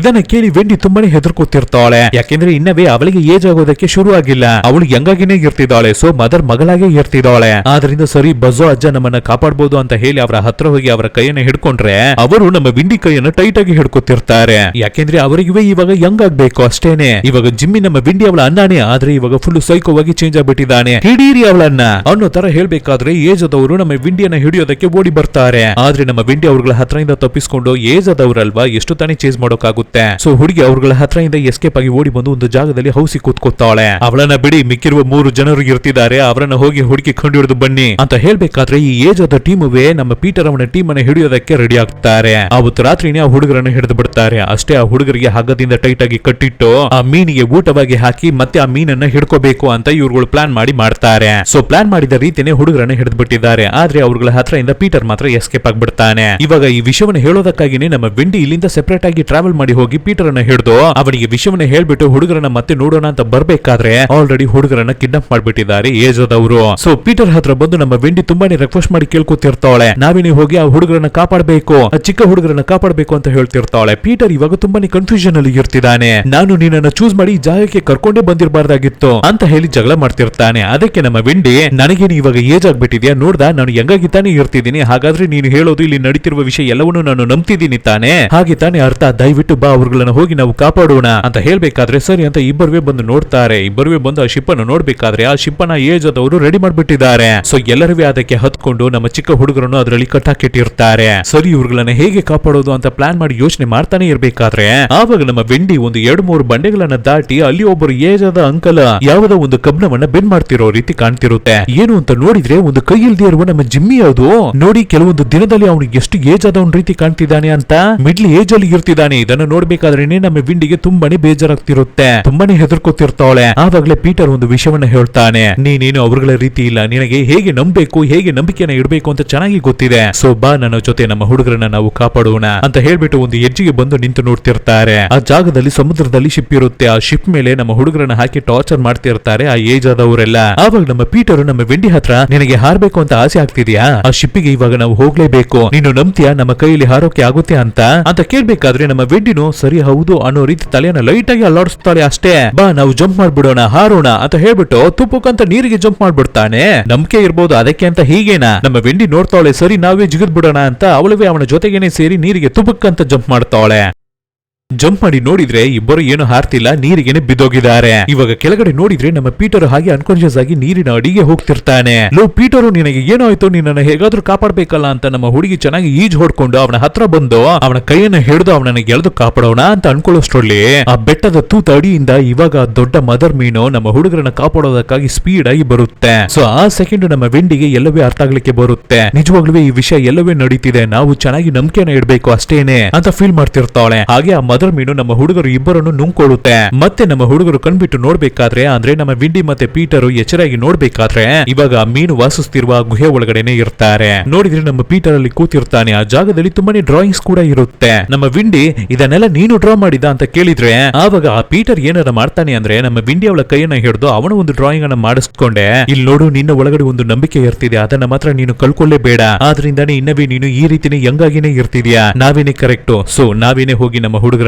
ಕಾಪಾಡಬೇಕು, ಆದ್ರೆ ನನ್ನಿಂದ ಹೇಗೆ ಆಗುತ್ತೆ ಅಂತ ಮಾತ್ರ ಗೊತ್ತಾಗ್ತಿಲ್ಲ ಅಂತ ಹುಡುಗ ಹೇಳ್ತಾನೆ ಇರ್ಬೇಕಾದ್ರೆ ಇಲ್ಲಿ ನೋಡು ಈ ಮೀನು ನಮಗೆ ಅಮ್ಮನೇ, ಆದ್ರೆ ನಮಗೆ ರಿಯಲ್ ಆಗಿ ಅಮ್ಮನು ಇರ್ತಿದ್ದಾರೆ ತಾನೇ ರಿಯಲ್ ಲೈಫ್ ಅಲ್ಲಿ ಅಂತ ಹೇಳ್ಬೇಕಾದ್ರೆ ಈ ಹುಡುಗ ತುಂಬಾನೇ ಸ್ಟ್ರಾಂಗ್ ಆಗಿ ಹೇಳ್ತಾನೆ, ಹಾಗೆಲ್ಲ ಏನು ಇಲ್ಲ, ನನಗೆ ನೀನು ಅಮ್ಮ ನಿನಗೆ ನಾನು ಅಮ್ಮ, ಹಾಗೇನೆ ನಾವು ಇರ್ಬೇಕು ಈ ಜಾಗಕ್ಕೆ ಅಂತ ಕೆಲವೊಂದು ರೂಲ್ಸ್ ಎಲ್ಲ ಇರ್ತಿದೆ, ಸರಿನಾ ಅರ್ಥ ಮಾಡ್ಕೋ ಅಂತ ಹೇಳ್ಬೇಕಾದ್ರೆ ನಮ್ಮ ವಿಂಡಿಗೆ ಇವಾಗ ಏನ್ ಆಗ್ಬಿಟ್ಟಿದೆ ಅಂದ್ರೆ ಏನಂತ ಫೀಲ್ ಮಾಡ್ತಿದ್ದಾಳೆ ಅಂದ್ರೆ ಇಷ್ಟೊಂದು ಅಡ್ವೆಂಚರ್ಸ್ ಅನ್ನೆಲ್ಲ ಮಾಡಿದ ಮೇಲೆ ಏನಕ್ಕೆ ನಾವು ಯಾವಾಗ್ಲೂ ಚಿಕ್ಕ ಹುಡುಗರಾಗೆ ಇರ್ಬೇಕು, ಬೆಳೆದ್ರೆ ಯಾಕೆ ನಮ್ಮಿಂದ ಅಡ್ವೆಂಚರ್ಸ್ ಅನ್ನ ಮಾಡೋಕ್ಕಾಗೋದಿಲ್ವಾ ಅನ್ನೋ ತರ ಥಾಟ್ ಅವಳ ಮೈಂಡ್ ಒಳಗಡೆ ಬಂದ್ಬಿಟ್ಟಿರುತ್ತೆ. ಆದ್ರೆ ಈ ಪೀಟರ್ ಅವನ ಐಡಿಯಾದಲ್ಲಿ ಅವನ ನಂಬಿಕೆಯಲ್ಲಿ ಅವನು ತುಂಬಾನೇ ಸ್ಟ್ರಾಂಗ್ ಆಗಿರ್ತಿದ್ದಾನೆ. ಅವನ ಪ್ಲಾನ್ ಇಂದ ಅವನ ಐಡಿಯಾ ಇಂದ ಅವನು ಚೇಂಜ್ ಆಗ್ತಾನೆ ಇಲ್ಲ. ಸೊ ಈ ರೀತಿ ಹುಡುಗರು ಮಾತಾಡ್ತಾನೆ ಇರ್ಬೇಕಾದ್ರೆ ಸಡನ್ ಆಗಿ ಹೊರಗಡೆಯಿಂದ ಗುಹೆ ಒಳಗಡೆ ಏನೋ ಸದ್ದಾಗೋ ರೀತಿ ಸೌಂಡ್ ಕೇಳುತ್ತೆ. ಏನದು ಸೌಂಡ್ ಅಂತ ನಮ್ಮ ಹುಡುಗರಿಗೆ ಹೊರಗಡೆ ಬಂದು ನೋಡಿದ್ರೆ ನಮ್ಮ ಡಗ್ಲಸ್ ಜೀವಂತವಾಗಿ ಓಡಿ ಬರ್ತಾನೆ. ನೀವು ಬಂದ್ಬಿಟ್ಟ ನೀನು ಮತ್ತೆ ಅಂತ ತುಂಬಾನೇ ಖುಷಿಯಾಗಿ ಅವನನ್ನ ತಪ್ಕೊತಾಳೆ. ಇವಾಗ ಮಾತ್ರ ನಿನ್ನ ಜಿಮ್ಮಿ ನೋಡ್ಬಿಟ್ರೆ ಅವನು ಖಂಡಿತ ಚೇಂಜ್ ಆಗ್ಬಿಡ್ತಾನೆ ಕಣೋ, ನಾವು ಫಸ್ಟ್ ಮನೆಗೆ ಹೋಗ್ಬೇಕು ಕಣೋ ಅನ್ನೋ ರೀತಿ ಎಲ್ಲ ಮಾತಾಡ್ತಿರ್ತಾರೆ. ಇವನ್ನೆಲ್ಲ ಪೀಟರ್ ಕೇಳಿಸ್ಕೊಬಿಡ್ತಾನೆ. ಸರಿ ಇವಾಗ ಏನು ಅಂದ್ರೆ ಈ ಡಗ್ಲಸ್ ಮತ್ತೆ ಬಂದ್ಬಿಟ್ಟಿದ್ದಾನೆ, ಜೀವಂತವಾಗಿ ಬಂದ್ಬಿಟ್ಟಿದ್ದಾನೆ. ಸೊ ಇದನ್ನ ನೋಡಿದ್ರೆ ಮಿಕ್ಕಿರುವ ಹುಡುಗರನ್ನು ಕಾಪಾಡ್ಬಿಡ್ಬೋದು ಅಂತ ನಂಬಿಕೆ ಬಂದ್ಬಿಟ್ಟು ಇವರು ಮೂವರಿಗೆ ಒಂದು ಬೋಟ್ ಅನ್ನ ತಗೊಂಡು ಡೈರೆಕ್ಟ್ ಆಗಿ ಆ ಶಿಪ್ಪಿಗೆ ಹೋಗ್ತಾರೆ. ಒಳಗಡೆ ಆ ಶಿಪ್ಪಿಗೆ ಹೋಗ್ಬಿಟ್ಟು ಮಿಕ್ಕಿರುವ ಹುಡುಗರನ್ನ ಕಾಪಾಡೋಣ ಅಂತ ಟ್ರೈ ಮಾಡ್ತಾನೆ ಇರ್ಬೇಕಾದ್ರೇನೆ ಅಷ್ಟೇ ಮುಗೀತು. ಅಲ್ಲಿರುವ ಏಜ್ ಆದವರೆಲ್ಲ ನಮ್ಮ ಹುಡುಗರನ್ನ ಹಿಡ್ಕೊಂಡು ಬಂದು ಇವಾಗ ಅವ್ರಗಳಿಗೆ ಬಾಸ್ ಆಗಿರ್ತಾ ಇರುವ ಜಿಮ್ಮಿ ಮುಂದೆನೆ ತಗೊಂಡ್ ಬಂದು ನಿಲ್ಲಿಸ್ತಾರೆ. ನಮ್ಮ ಡಗ್ಲಸ್ ನಮ್ಮ ಜಿಮ್ಮಿಯನ್ನು ನೋಡಿ ತುಂಬಾನೇ ಹೆದರ್ಕೊತಿರ್ತಾನೆ. ಇವನು ಜಿಮ್ಮಿ ಇಲ್ಲ ಅಂತ ಹೇಳ್ಬೇಕಾದ್ರೆ ನಮ್ಮ ಜಿಮ್ಮಿ ಏನನ್ನ ಮಾಡ್ತಾನೆ ಅಂದ್ರೆ ಡೈರೆಕ್ಟ್ ಆಗಿ ಬಂದು ನಮ್ಮ ಡಗ್ಲಸ್ ಅನ್ನ ಟಚ್ ಮಾಡಿ ನೋಡ್ಬಿಟ್ಟು ನೀನು ಮಾತ್ರ ಹೇಗೋ ಯಂಗಾಗಿರ್ತಿದ್ಯಾ, ನಾನಿಲ್ದೆ ನೀನು ಮಾತ್ರ ಹೇಗೆ ಯಂಗಾಗಿರ್ತಿದ್ಯಾ, ನಿನಗೆ ಮಾತ್ರ ಹೇಗೆ ಇವೆಲ್ಲ ನಡೀತಿದೆ, ಜೀವಂತವಾಗಿ ಬಂದ್ಬಿಟ್ಟಿದೆ, ಇನ್ನವೇ ಯಂಗಾಗಿನೇ ಇರ್ತಿದ್ಯಾ ಅಂತ ಹೇಳಿ ಜಗಳ ಮಾಡ್ತಿರ್ತಾನೆ. ಸೊ ಕೋಪ ಮಾಡ್ಕೊಂಡು ಬೋಟ್ ಮೇಲೆ ಬಂದು ನಿಂತ್ಕೊಂಡ್ಬಿಡ್ತಾನೆ ನಮ್ಮ ಜಿಮ್ಮಿ. ಆವಾಗ ಆ ಜಾಗಕ್ಕೆ ನಮ್ಮ ವಿಂಡಿ ಬರ್ತಾಳೆ. ನಿನಗೆ ನಮ್ಮ ಮನೆ ನೆನ್ಪಿರ್ತಿದ್ಯಾ, ಅಮ್ಮವ್ರು ನೆನ್ಪಿರ್ತಿದ್ಯಾ ಅಂತ ಕೇಳ್ಬೇಕಾದ್ರೆ ಅದಕ್ಕೆ ಜಿಮ್ಮಿ ಅವೆಲ್ಲ ತುಂಬಾ ಹಳೆ ಕಾಲದಲ್ಲಿ ನಡೆದಿದ್ದು ಅಂತ ಹೇಳ್ತಿರ್ತಾರೆ. ಯಾಕೆಂದ್ರೆ ಈ ಏಜ್ ಆದವ್ರಿಗೇನೆ ಸೆಪರೇಟ್ ಟೈಮ್ ಲೈನ್, ಈ ಚಿಕ್ಕ ಮಕ್ಕಳಿಗೇನೆ ಸೆಪರೇಟ್ ಟೈಮ್ ಲೈನ್. ಪರವಾಗಿಲ್ಲ ಇವಾಗ ನಿನಗೆ ಏಜ್ ಆಗ್ಬಿಟ್ಟಿದ್ರೆ ಏನು, ಚಿಕ್ಕ ಹುಡುಗನಾಗಿಲ್ಲ ಅಂದ್ರೆ ಏನು, ನಾವು ಅಡ್ವೆಂಚರ್ಸ್ ಅನ್ನ ಎಲ್ಲರೂ ಒಟ್ಟಿಗೆ ಸೇರಿ ತಾನೇ ಮಾಡಿದ್ದು ಅಂತ ಹೇಳಿ ಮಾತಾಡ್ತಾನೆ ಇರ್ಬೇಕಾದ್ರೆ ಇವಾಗ ಸಡನ್ ಆಗಿ ಆ ದೊಡ್ಡ ಮದರ್ ಮೀನಿನ ಸದ್ದು ಕೇಳುತ್ತೆ. ಆ ಮದರ್ ಫಿಶ್ ಆ ಜಾಗಕ್ಕೆ ಬರ್ತಿದೆ ಅನ್ಸುತ್ತೆ ಅವರ ಹುಡುಗರನ್ನ ಕಾಪಾಡೋದಕ್ಕಾಗಿ. ಈ ಜಿಮ್ಮಿ ಒಂದು ಕ್ರೂರವಾದ ವೆಪನ್ ಅನ್ನ ಕೈಯಲ್ಲಿ ಹಿಡ್ಕೊಂಡು ರೆಡಿ ಆಗ್ತಿರ್ತಾನೆ ಆ ಮದರ್ ಮೀನನ್ನ ಸಾಯಿಸೋದಕ್ಕಾಗಿ. ಇವರೆಲ್ಲ ತುಂಬಾನೇ ಕಿರ್ಚಿ ಬೇಡ್ಕೋತಾರೆ, ರಿಕ್ವೆಸ್ಟ್ ಮಾಡ್ತಿರ್ತಾರೆ. ಅದ್ರಲ್ಲೂ ನಮ್ಮ ವಿಂಡಿ ದಯವಿಟ್ಟು ಆ ರೀತಿ ಮಾಡ್ಬೇಡ, ಅದು ಒಂದು ನಂಬಿಕೆ, ಅರ್ಥ ಮಾಡ್ಕೋ, ಅದನ್ನ ಹಾಳು ಮಾಡ್ಬಿಡ್ಬೇಡ ಅಂತ ಹೇಳ್ತಾನೆ ಇರ್ಬೇಕಾದ್ರೆ ಮಿಕ್ಕಿರುವ ಏಜ್ ಆಗಿರುವ ಪೀಪಲ್ಸ್ ಎಲ್ಲ ನಮ್ಮ ಹುಡುಗರನ್ನ ಹಿಡ್ಕೊಂಡಿರ್ತಾರೆ. ಹಾಗಿರ್ಬೇಕಾದ್ರೆ ಆ ಮದರ್ ಮೀನುವೆ ಶಿಪ್ ಹತ್ರ ಬರ್ಬೇಕಾದ್ರೆ ಫಟ್ ಅಂತ ಜಿಮ್ಮಿ ಒಂದು ಬಾಣ ರೀತಿ ಇರ್ತಿದೆ, ಅದನ್ನ ಆ ಮೀನಿಗೆ ಹೊಡೆದು ಚುಚ್ಚಿ ಲಾಕ್ ಮಾಡಿ ಫಿಶಿಂಗ್ ನೆಟ್ ಅನ್ನ ಹಾಕಿ ಅದನ್ನ ಚೆನ್ನಾಗಿ ಹಿಡಿದು ದರದರನೆ ಬೀಚ್ ಸೈಡ್ ಗೆ ಎಳ್ಕೊಂಡ್ ಬರ್ತಾರೆ. ಇದನ್ನ ನೋಡೋ ಪುಟ್ಟ ಹುಡುಗರು ಎಲ್ಲರೂ ತುಂಬಾನೇ ಬೇಜಾರಾಗ್ತಿರ್ತಾರೆ, ಅಮ್ಮ ಅಮ್ಮ ಅಂತ ಕಿರ್ಚ್ಕೊತಿರ್ತಾರೆ. ಆದ್ರೆ ಇವಾಗ ಸೈಡ್ಗೆ ಬಂದ ಮೇಲೆ ಅವನು ಎಸ್ತಿದ್ದ ಈಟಿಯನ್ನ ಹೊರಗಡೆ ತೆಗೆದು ನೋಡ್ತಾನೆ. ನೋಡಿದ್ರೆ ಬೆಂಕಿ ಜೊತೆಗೆ ಆ ಈಟಿ ಬರುತ್ತೆ. ಅದು ಏನು ಅಂದ್ರೆ ಆ ಮೀನಿನ ಬಾಯಿ ಹತ್ರ ಬೆಂಕಿ ರೀತಿ ಇರ್ತಿತ್ತಲ್ವಾ, ಗ್ಲೋ ಆಗ್ತಿತ್ತಲ್ವಾ. ಸೊ ಅದನ್ನೇ ತಗೊಂಡು ನೋಡ್ತಾನೆ ಜಿಮ್ಮಿ. ಆ ಮಾಂಸವನ್ನ ತಿಂದ್ರೆ ಯಂಗ್ ಆಗ್ಬಿಡ್ತಾರೆ ಅಂತ ಇವ್ರುಗಳಿಗೆ ನಂಬಿಕೆ. ಆದ್ರೆ ನಮ್ಮ ಜಿಮ್ಮಿ ಇವಾಗ ಅದನ್ನ ತಿನ್ನೋದೇ ಇಲ್ಲ. ಈ ಗ್ಯಾಪ್ ಅಲ್ಲಿ ನಮ್ಮ ಪುಟ್ಟ ಹುಡುಗರೆಲ್ಲ ನೀರಿಗೆ ಜಂಪ್ ಮಾಡಿ ನಮ್ಮ ದೊಡ್ಡ ಮೀನನ್ನ ಕಾಪಾಡೋದಕ್ಕಾಗಿ ಟ್ರೈ ಮಾಡ್ತಾರೆ. ಆದ್ರೆ ಇವಾಗ ಮದರ ಮೀನ್ ಬಾಯಿಗೆನೆ ಏಟಾಗ್ಬಿಟ್ಟಿರೋದ್ರಿಂದ, ತೂತಾಗ್ಬಿಟ್ಟಿರೋದ್ರಿಂದ ಅದರ ಬಾಯಿಯಿಂದ ಜ್ವಾಲಾಮುಖಿ ಆ ಲಿಕ್ವಿಡ್, ಆ ಗೋಲ್ಡನ್ ಲಿಕ್ವಿಡ್ಸ್ ಎಲ್ಲ ಹಾಗೆ ನೀರಲ್ಲಿ ಮುಳುಗೋಗ್ತಿರುತ್ತೆ, ಹಾಗೆ ಸ್ಪ್ರೆಡ್ ಆಗ್ತಿರುತ್ತೆ. ಸೊ ಎಲ್ಲರೂ ಆ ಮೀನನ್ನ ಇದ್ರ ಮೇಲೆ ಕಾಪಾಡೋಕೆ ಆಗಲ್ಲ ಅಂತ ಗೊತ್ತಾಗಿದ್ದ ತಕ್ಷಣವೇ ಮೇಲ್ಗಡೆ ಬಂದ್ಬಿಡ್ತಾರೆ. ಆದ್ರೆ ಪೀಟರ್ ಮಾತ್ರ ನೀರಿನ ಕೆಳಗಡೆ ಆ ಫಿಶಿಂಗ್ ನೆಟ್ ಅನ್ನ ಹಿಡ್ಕೊಂಡು ಜೋರಾಗಿ ಅಳ್ತಿರ್ತಾನೆ ನೀರಿನಲ್ಲೇ. ಅವನ ಕೈಯಲ್ಲಿ ಆದಷ್ಟು ಅವನ ಅಮ್ಮ ಅಂತ ನಂಬ್ತಾ ಇರುವ ಆ ಮೀನನ್ನ ಕಾಪಾಡೋದಕ್ಕಾಗಿ ತುಂಬಾನೇ ಪ್ರಯತ್ನಿಸ್ತಾನೆ. ಆವಾಗ ಮದರ್ ಫಿಶಿನ ಕಣ್ಣನ್ನೇ ನಮಗೆ ತೋರಿಸ್ತಾರೆ. ಅದು ಹಾಗೆ ಗ್ರೇ ಕಲರ್ ಗೆ ಚೇಂಜ್ ಆಗಿ ಕಂಪ್ಲೀಟ್ ಆಗಿ ಆ ಮೀನು ಸತ್ತೋಗುತ್ತೆ. ನಮ್ಮ ಜಿಮ್ಮಿಗೆ ಒಂಥರ ಆಗ್ಬಿಡುತ್ತೆ, ಛೇ ಈ ರೀತಿಯ ಒಂದು ತಪ್ಪನ್ನ ನಾವು ಮಾಡ್ಬಿಟ್ಟಿವಲ್ಲ ಅಂತ ಗಿಲ್ಟಿ ಫೀಲ್ ಮಾಡ್ತಿರ್ತಾನೆ. ಹಾಗೆ ಬೇಜಾರಾಗಿ ನಿಂತಿರ್ತಾನೆ. ಅಲ್ಲಿರುವ ಏಜ್ ಆದ ಪರ್ಸನ್ಸ್ ಯಾರಿಗೂ ಏಜ್ ಕಡಿಮೆ ಆಗ್ತಿಲ್ಲ, ಯಾಕೆಂದ್ರೆ ಯಾರಿಗೂ ಅದನ್ನ ತಿನ್ಲಿಲ್ಲ. ಈ ಕಡೆ ಪೀಟರ್ ತುಂಬಾನೇ ಫೀಲ್ ಮಾಡಿ ಒಂದು ಜಾಗದಲ್ಲಿ ಕೂತಿರ್ಬೇಕಾದ್ರೆ ಅವನ ಹತ್ರ ಬಂದ ನಮ್ಮ ವಿಂಡಿ ಅವನನ್ನ ಸಮಾಧಾನ ಮಾಡೋಕೆ ಟ್ರೈ ಮಾಡ್ತಾಳೆ. ಆವಾಗ ಪೀಟರ್, ನನ್ನ ಅಮ್ಮ ನನ್ನನ್ನ ತುಂಬಾನೇ ಲವ್ ಮಾಡ್ತಿದ್ರು, ನನ್ನ ಮೇಲೆ ತುಂಬಾನೇ ಪ್ರೀತಿಯನ್ನು ತೋರಿಸ್ತಿದ್ರು, ಅವರಿಂದಾನೇ ನಾನು ಯಾವಾಗ್ಲೂ ಚಿಕ್ಕ ಹುಡುಗನಾಗಿ ಇರ್ತಿದ್ದೆ. ಆದ್ರೆ ಇದ್ರ ಮೇಲೆ ನಾನು ಬೆಳ್ಕೊಬಿಡ್ತೀನಿ, ದೊಡ್ಡವನಾಗ್ಬಿಡ್ತೀನಿ ಅಂತ ಹೇಳ್ತಾನೆ. ಅದಕ್ಕೆ ನಮ್ಮ ವಿಂಡಿ, ಬೆಳೆಯೋದ್ರಲ್ಲಿ ಏನೂ ಇರ್ತಿದೆ, ಅದ್ರಲ್ಲಿ ಏನು ತಪ್ಪು ಇರ್ತಿದೆ, ಅಲ್ಲಿರೋರು ಎಲ್ಲರೂ ಬೆಳ್ಕೊಬಿಟ್ಟಿರೋದ್ರ ಬಗ್ಗೆ ಯೋಚನೆ ಮಾಡಿ ತುಂಬಾನೇ ವರಿ ಪಡ್ತಿದ್ದಾರೆ, ತುಂಬಾನೇ ಬೇಜಾರಾಗ್ತಿದ್ದಾರೆ, ಯಾವಾಗ್ಲೂ ಚಿಕ್ಕ ಹುಡುಗರಾಗಿ ಇರ್ಬೇಕು ಅಂತ ಹೋರಾಡ್ತಿದ್ದಾರೆ. ಯಾಕೆ ಬೆಳೆದ್ರೆ ಅಡ್ವೆಂಚರ್ಸ್ ಆಗಿ ಇರೋಕ್ಕಾಗೋದಿಲ್ವಾ? ನಾವು ಬೆಳೆದ್ರೆ ದೊಡ್ಡವರಾಗ್ತೀವಿ, ದೊಡ್ಡವರಾದ್ರೆ ನಮಗೆ ಮದುವೆ ಆಗುತ್ತೆ, ಮಕ್ಕಳಾಗುತ್ತೆ, ಅದೇನೇ ಒಂದು ಅಡ್ವೆಂಚರ್ಸ್ ಲೈಫ್. ಅವ್ರುಗಳನ್ನ ನೋಡ್ಕೋಬೇಕು, ಅವ್ರುಗಳನ್ನ ಕ್ಲೀನ್ ಮಾಡ್ಬೇಕು, ಅವ್ರುಗಳಿಗೆ ಊಟ ಮಾಡಿ ಕೊಡ್ಬೇಕು, ಅದೇನೇ ಒಂದು ದೊಡ್ಡ ಅಡ್ವೆಂಚರ್ಸ್ ಲೈಫ್ ಅಂತ ಹೇಳ್ಬಿಟ್ಟು ರಿಯಲ್ ಲೈಫ್ ಅಲ್ಲಿ ಇರ್ತಾ ಇರುವ ಆ ಕಾನೂನನ್ನ, ಆ ಗಾದೆಯನ್ನೇ ಇವಾಗ ಈ ಚಿಕ್ಕ ಹುಡುಗಿ ತೆಗೆದು ಹೇಳ್ತಾಳೆ ಎಲ್ಲರಿಗೂ. ಎಲ್ಲರಿಗೂ ಯಾವಾಗ್ಲೂ ಚಿಕ್ಕ ಹುಡುಗರಾಗಿನೇ ಇದ್ ಬಿಡ್ಬೇಕು, ಅದೇನೇ ಎಲ್ಲರ ಆಸೆನೂ ಕೂಡ. ಆದ್ರೆ ಅದು ಇಂಪಾಸಿಬಲ್, ಆ ರೀತಿ ಆಗೋದೇ ಇಲ್ಲ, ಆ ರೀತಿ ಏನು ನಾವು ಸೃಷ್ಟಿ ಆಗಿಲ್ಲ ಅಲ್ವಾ. ಒಂದೊಂದು ಲೈಫ್ ಅಲ್ಲೂ ಒಂದೊಂದು ಸ್ಟೇಜಸ್ ಅಲ್ಲೂ ಒಂದೊಂದು ಅಡ್ವೆಂಚರ್ಸ್ ಇದ್ದೇ ಇರುತ್ತೆ. ಇವಾಗ ನಮ್ಮ ಲೈಫ್ ಅಲ್ಲಿ ನಾವು ತುಂಬಾನೇ ಕಷ್ಟಗಳನ್ನು ಅನುಭವಿಸ್ತಿರ್ಬಹುದು. ಒಂದು ನಿಮಿಷ ಒಂದು ಸೈಡ್ ಅಲ್ಲಿ ಕೂತ್ಕೊಂಡು ಆ ಪಾಸ್ಟ್ ಟೆನ್ಸ್ ಎಲ್ಲ ಹೇಗಿರ್ತಿತ್ತು, ಹೇಗೆ ಯಾವುದೇ ರೀತಿಯ ಟೆನ್ಷನ್ ಇಲ್ಲದೆ ನಾವು ಚೆನ್ನಾಗಿ ಜೋರಾಗಿ ಆಟ ಆಡ್ತಿದ್ವಿ. ಆದ್ರೆ ಇವಾಗ ಸಡನ್ ಆಗಿ ಒಂದು ತೊಂದರೆ ಬಂದು, ಒಂದು ಪ್ರಾಬ್ಲಮ್ ಬಂದು, ಈ ರೀತಿ ನಾವು ಕಷ್ಟಕ್ಕೆ ಒಳಗಾಗ್ತಿದೀವಲ್ಲ ಅಂತ ನಾವು ಫೀಲ್ ಮಾಡ್ತೀವಲ್ವಾ, ಇದೇನೇ ಒಂದು ದೊಡ್ಡ ಅಡ್ವೆಂಚರ್ಸ್. ಇಷ್ಟೊಂದು ಸ್ಟ್ರೆಸ್ ಆಗಿ ಫೀಲ್ ಮಾಡ್ತಿದೀವಲ್ಲ ಅಂತ ಯೋಚನೆ ಮಾಡಬಹುದು, ಇದು ಕೂಡ ಒಂದು ಅಡ್ವೆಂಚರ್ ಅಂತ ಹೇಳಿ ಒಂದು ಸೂಪರ್ ಆಗಿರುವ ಕಥೆಯನ್ನು ಹೇಳಿ ಅಲ್ಲಿರೋ ಎಲ್ಲರನ್ನು ನಗಾಡಿಸ್ತಾಳೆ. ಅಲ್ಲಿರೋ ದೊಡ್ಡವರಿಗೆ ಎಲ್ಲರಿಗೂ ಅರ್ಥ ಮಾಡಿಸ್ತಾಳೆ. ಏಜ್ ಆಗ್ಬಿಟ್ಟಿದೆ ಅಂತ ನೀವು ಯಾರುವೇ ವರಿ ಪಡಬೇಡಿ, ಏಜ್ ಮಾತ್ರ ತಾನೇ ಆಗಿದೆ, ಇನ್ನವೇ ನೀವು ಈ ಜಾಗದಲ್ಲಿ ಆಟ ಆಡ್ಬಹುದಲ್ವಾ, ಖುಷಿಯಾಗಿ ಇರ್ಬಹುದಲ್ವಾ, ನೀವು ಅನ್ಕೊಳ್ಳೋದು ಎಲ್ಲವನ್ನೂ ಈ ಜಾಗದಲ್ಲಿ ಮಾಡ್ಬೋದು ತಾನೆ ಅಂತ ಒಂದು ವಿಷಯವನ್ನ ನಮ್ಮ ಹುಡುಗಿ ಎಲ್ಲರಿಗೂ ಅರ್ಥ ಮಾಡಿಸ್ತಾಳೆ. ಪೀಟರ್ವೇ ಅದನ್ನ ತಕ್ಷಣವೇ ಅರ್ಥ ಮಾಡ್ಕೊತಾನೆ. ಹಾಗಾದ್ರೆ ಅದಕ್ಕಾದ ಒಂದು ದಾರಿಯನ್ನ ನಾನು ಮಾಡ್ತೀನಿ ಅಂತ ಹೇಳ್ಬಿಟ್ಟು ಚಿಕ್ಕ ಹುಡುಗರ ಜೊತೆ ನಮ್ಮ ಹುಡುಗ ಹೇಗೆ ಆಟ ಆಡ್ದ ಅದೇ ತರ ಅವ್ರುಗಳು ನೋಡೋದಕ್ಕೆ ರೂಪದಲ್ಲಿ ಮಾತ್ರವೇ ಏಜ್ ಆದವ್ರ ರೀತಿ ಇರ್ತಿದ್ದಾರೆ, ಆದ್ರೆ ಮನ್ಸೊಳಗಡೆ ಎಲ್ಲರೂ ಚಿಕ್ಕ ಮಕ್ಕಳೇ. ಸೊ ಬನ್ನಿ ನನ್ನ ಜೊತೆ ಆಟ ಆಡಿ ಅಂತ ಹೇಳಿ ಎಲ್ಲರ ಜೊತೆನೂ ಆಟ ಆಡೋದಕ್ಕೆ ಶುರು ಮಾಡ್ತಾನೆ. ಎಲ್ಲರನ್ನು ಆಟ ಆಡಿಸ್ತಾನೆ, ಒಬ್ಬೊಬ್ಬರ ಜೊತೆನೂ ಆಟ ಆಡ್ಕೊಂಡು ಬರ್ತಾನೆ. ಫಸ್ಟ್ ನಮ್ಮ ಜಿಮ್ಮಿ ಜೊತೆನೆ ಆಟ ಆಡ್ತಾನೆ. ಈ ಕ್ರೂರವಾದ ಸಮುದ್ರ ಪೈರೇಟ್ಸ್ ಜೊತೆ ನಾನು ಜಗಳ ಮಾಡ್ತೀನಿ ಅಂತ ಹೇಳ್ಬಿಟ್ಟು ಚಿಕ್ಕ ಹುಡುಗರು ಆಟ ಆಡೋ ರೀತಿ ಅಲ್ಲಿರೋ ಏಜ್ ಆದವರು ಎಲ್ಲರನ್ನು ತುಂಬಾನೇ ಖುಷಿ ಪಡಿಸ್ತಿರ್ತಾನೆ ನಮ್ಮ ಪೀಟರ್. ಸೊ ಈ ರೀತಿನೇ ಲೈಫ್ ಅಲ್ಲಿ ಇರ್ತಾ ಇರುವ ಕಾನ್ಸಿಕ್ವೆನ್ಸಸ್ ಅನ್ನ, ಆ ರೂಲ್ಸ್ ಅಂಡ್ ರೆಗ್ಯುಲೇಷನ್ ಅನ್ನ ಅರ್ಥ ಮಾಡ್ಕೋತಾರೆ ಎಲ್ಲ ಮಕ್ಕಳುವೆ. ಮೀನ್ ಏಜ್ ಆಗಿರ್ಬೋದು, ಆದ್ರೆ ಎಲ್ಲರೂ ಮಕ್ಕಳೇ ತಾನೆ. ಆದ್ರೆ ಏನು ಈ ವಯಸ್ಸಾಗಿರೋರಿಗೆ ಮತ್ತೆ ಅವ್ರಗಳ ಮನೆಗೆ ರಿಟರ್ನ್ ಹೋಗೋಕೆ ಆಗೋದಿಲ್ಲ, ಹೋದ್ರೆ ಮಾತ್ರ ನಂಬ್ತಾರ. ಅದೇ ರೀತಿನೇ ನಮ್ಮ ಜಿಮ್ಮಿ ಅವನ ಕತೆ ಕೂಡ. ಸೊ ಡಗ್ಲಸ್ ಜಿಮ್ಮಿಯನ್ನ ತಪ್ಕೋತಾನೆ. ಸಾಕು ಈ ಅಡ್ವೆಂಚರ್ಸ್ ಎಲ್ಲ, ನಾವು ಇವಾಗ ಮನೆಗೆ ಹೋಗೋಣ ಅಂತ ಹೇಳ್ಬಿಟ್ಟು ಅಲ್ಲಿ ಪುಟ್ಟ ಹುಡುಗರಾಗಿ ಇರ್ತಾ ಇರುವ ಹುಡುಗರನ್ನ ನೋಡಿ ಅವ್ರಗಳಿಗೆ ಅಮ್ಮ ಅಪ್ಪ ಅಂತ ಯಾರುವೇ ಇಲ್ಲ, ಆದ್ರಿಂದ ನೀವು ನನ್ನ ಜೊತೆ ಬನ್ನಿ ಅಂತ ಹೇಳಿ ಕರ್ಕೊಂಡು ಟ್ರಾವೆಲ್ ಮಾಡಿ ಹೋಗೋದಕ್ಕೆ ರೆಡಿ ಆಗ್ಬಿಡ್ತಾಳೆ. ಆದ್ರೆ ಪೀಟರ್ ಬರ್ತಾ ಇಲ್ಲ, ಅವನು ಈ ಜಾಗದಲ್ಲಿ ಇದ್ಕೋತಾನಂತೆ. ಸೊ ಯಾವಾಗ ನಮ್ಮ ಪೀಟರ್ ಇಲ್ಲಿರುವ ಏಜ್ ಆದವರು ಎಲ್ಲರನ್ನು ಇವನು ಖುಷಿ ಪಡಿಸೋದ್ನೋ ಆವಾಗ್ಲಿಂದ ಅವನು ಕೂಡ ಈ ಜಾಗದಲ್ಲಿ ಒಂದು ಅಮ್ಮವಾಗಿ ಚೇಂಜ್ ಆಗ್ಬಿಟ್ಟ, ಮದರ್ ಆಗ್ಬಿಟ್ಟ. ಯಾಕೆಂದ್ರೆ ಆ ನೀರ್ ಅಡಿಯಲ್ಲಿ ಇರ್ತಾ ಇರುವ, ನೀರಿನ ಕೆಳಗಡೆ ಇಳ್ತಾ ಇರುವ ಗೋಲ್ಡನ್ ಲಿಕ್ವಿಡ್ಸ್ ಎಲ್ಲ, ಆ ಪಾರ್ಟಿಕಲ್ಸ್ ಎಲ್ಲ ಇನ್ನವೇ ಸತ್ತಿರಲ್ಲ, ಅದು ಫುಲ್ ಆ ಸಮುದ್ರದ ನೀರ್ ಜೊತೆಗೇನೆ ಮಿಕ್ಸ್ ಆಗಿ ಹಾಗೆ ಇನ್ನವೇ ಆ ಪವರ್, ಆ ನಂಬಿಕೆ ಆ ಐಲ್ಯಾಂಡ್ ಅನ್ನ ಸುತ್ತ ಬರ್ತಿರುತ್ತೆ. ಕಟ್ ಮಾಡಿದ್ರೆ ಹಾಗೆ ಕೆಲವೊಂದು ಫುಟೇಜಸ್ ಅನ್ನ ನಮಗೆ ತೋರಿಸ್ತಾರೆ. ನಮ್ಮ ವಿಂಡಿ ಅವಳ ಜೊತೆಗೇನೆ ಇಬ್ಬರ ಮಕ್ಕಳನ್ನ ಕರ್ಕೊಂಡು ಅವಳ ಮನೆಗೆ ಬಂದ್ಬಿಟ್ಟಿರ್ತಾಳೆ ಅಲ್ವಾ. ಸೊ ಫ್ಯಾಮಿಲಿ ಎಲ್ಲರನ್ನು ಅಕ್ಸೆಪ್ಟ್ ಮಾಡ್ಕೊಬಿಡ್ತು. ಆ ಟ್ವಿನ್ ಬ್ರದರ್ಸ್ ಅಲ್ಲಿ ಜಿಮ್ಮಿ ಮಾತ್ರ ಮಿಸ್ ಆಗ್ಬಿಟ್ಟಿದ್ದಾನೆ ಅನ್ನೋ ರೀತಿ ಒಂದು ಕತೆ. ಸೊ ಇವರು ಎಲ್ಲರೂ ಅವರ ಲೈಫ್ ಅಲ್ಲಿ ಒಂದೊಂದು ಸ್ಟೇಜ್ ಅಲ್ಲಿ ತುಂಬಾನೇ ಅಡ್ವೆಂಚರ್ಸ್ ಅನ್ನ ಕ್ರಾಸ್ ಮಾಡಿ ಬಂದಿರ್ತಾರೆ.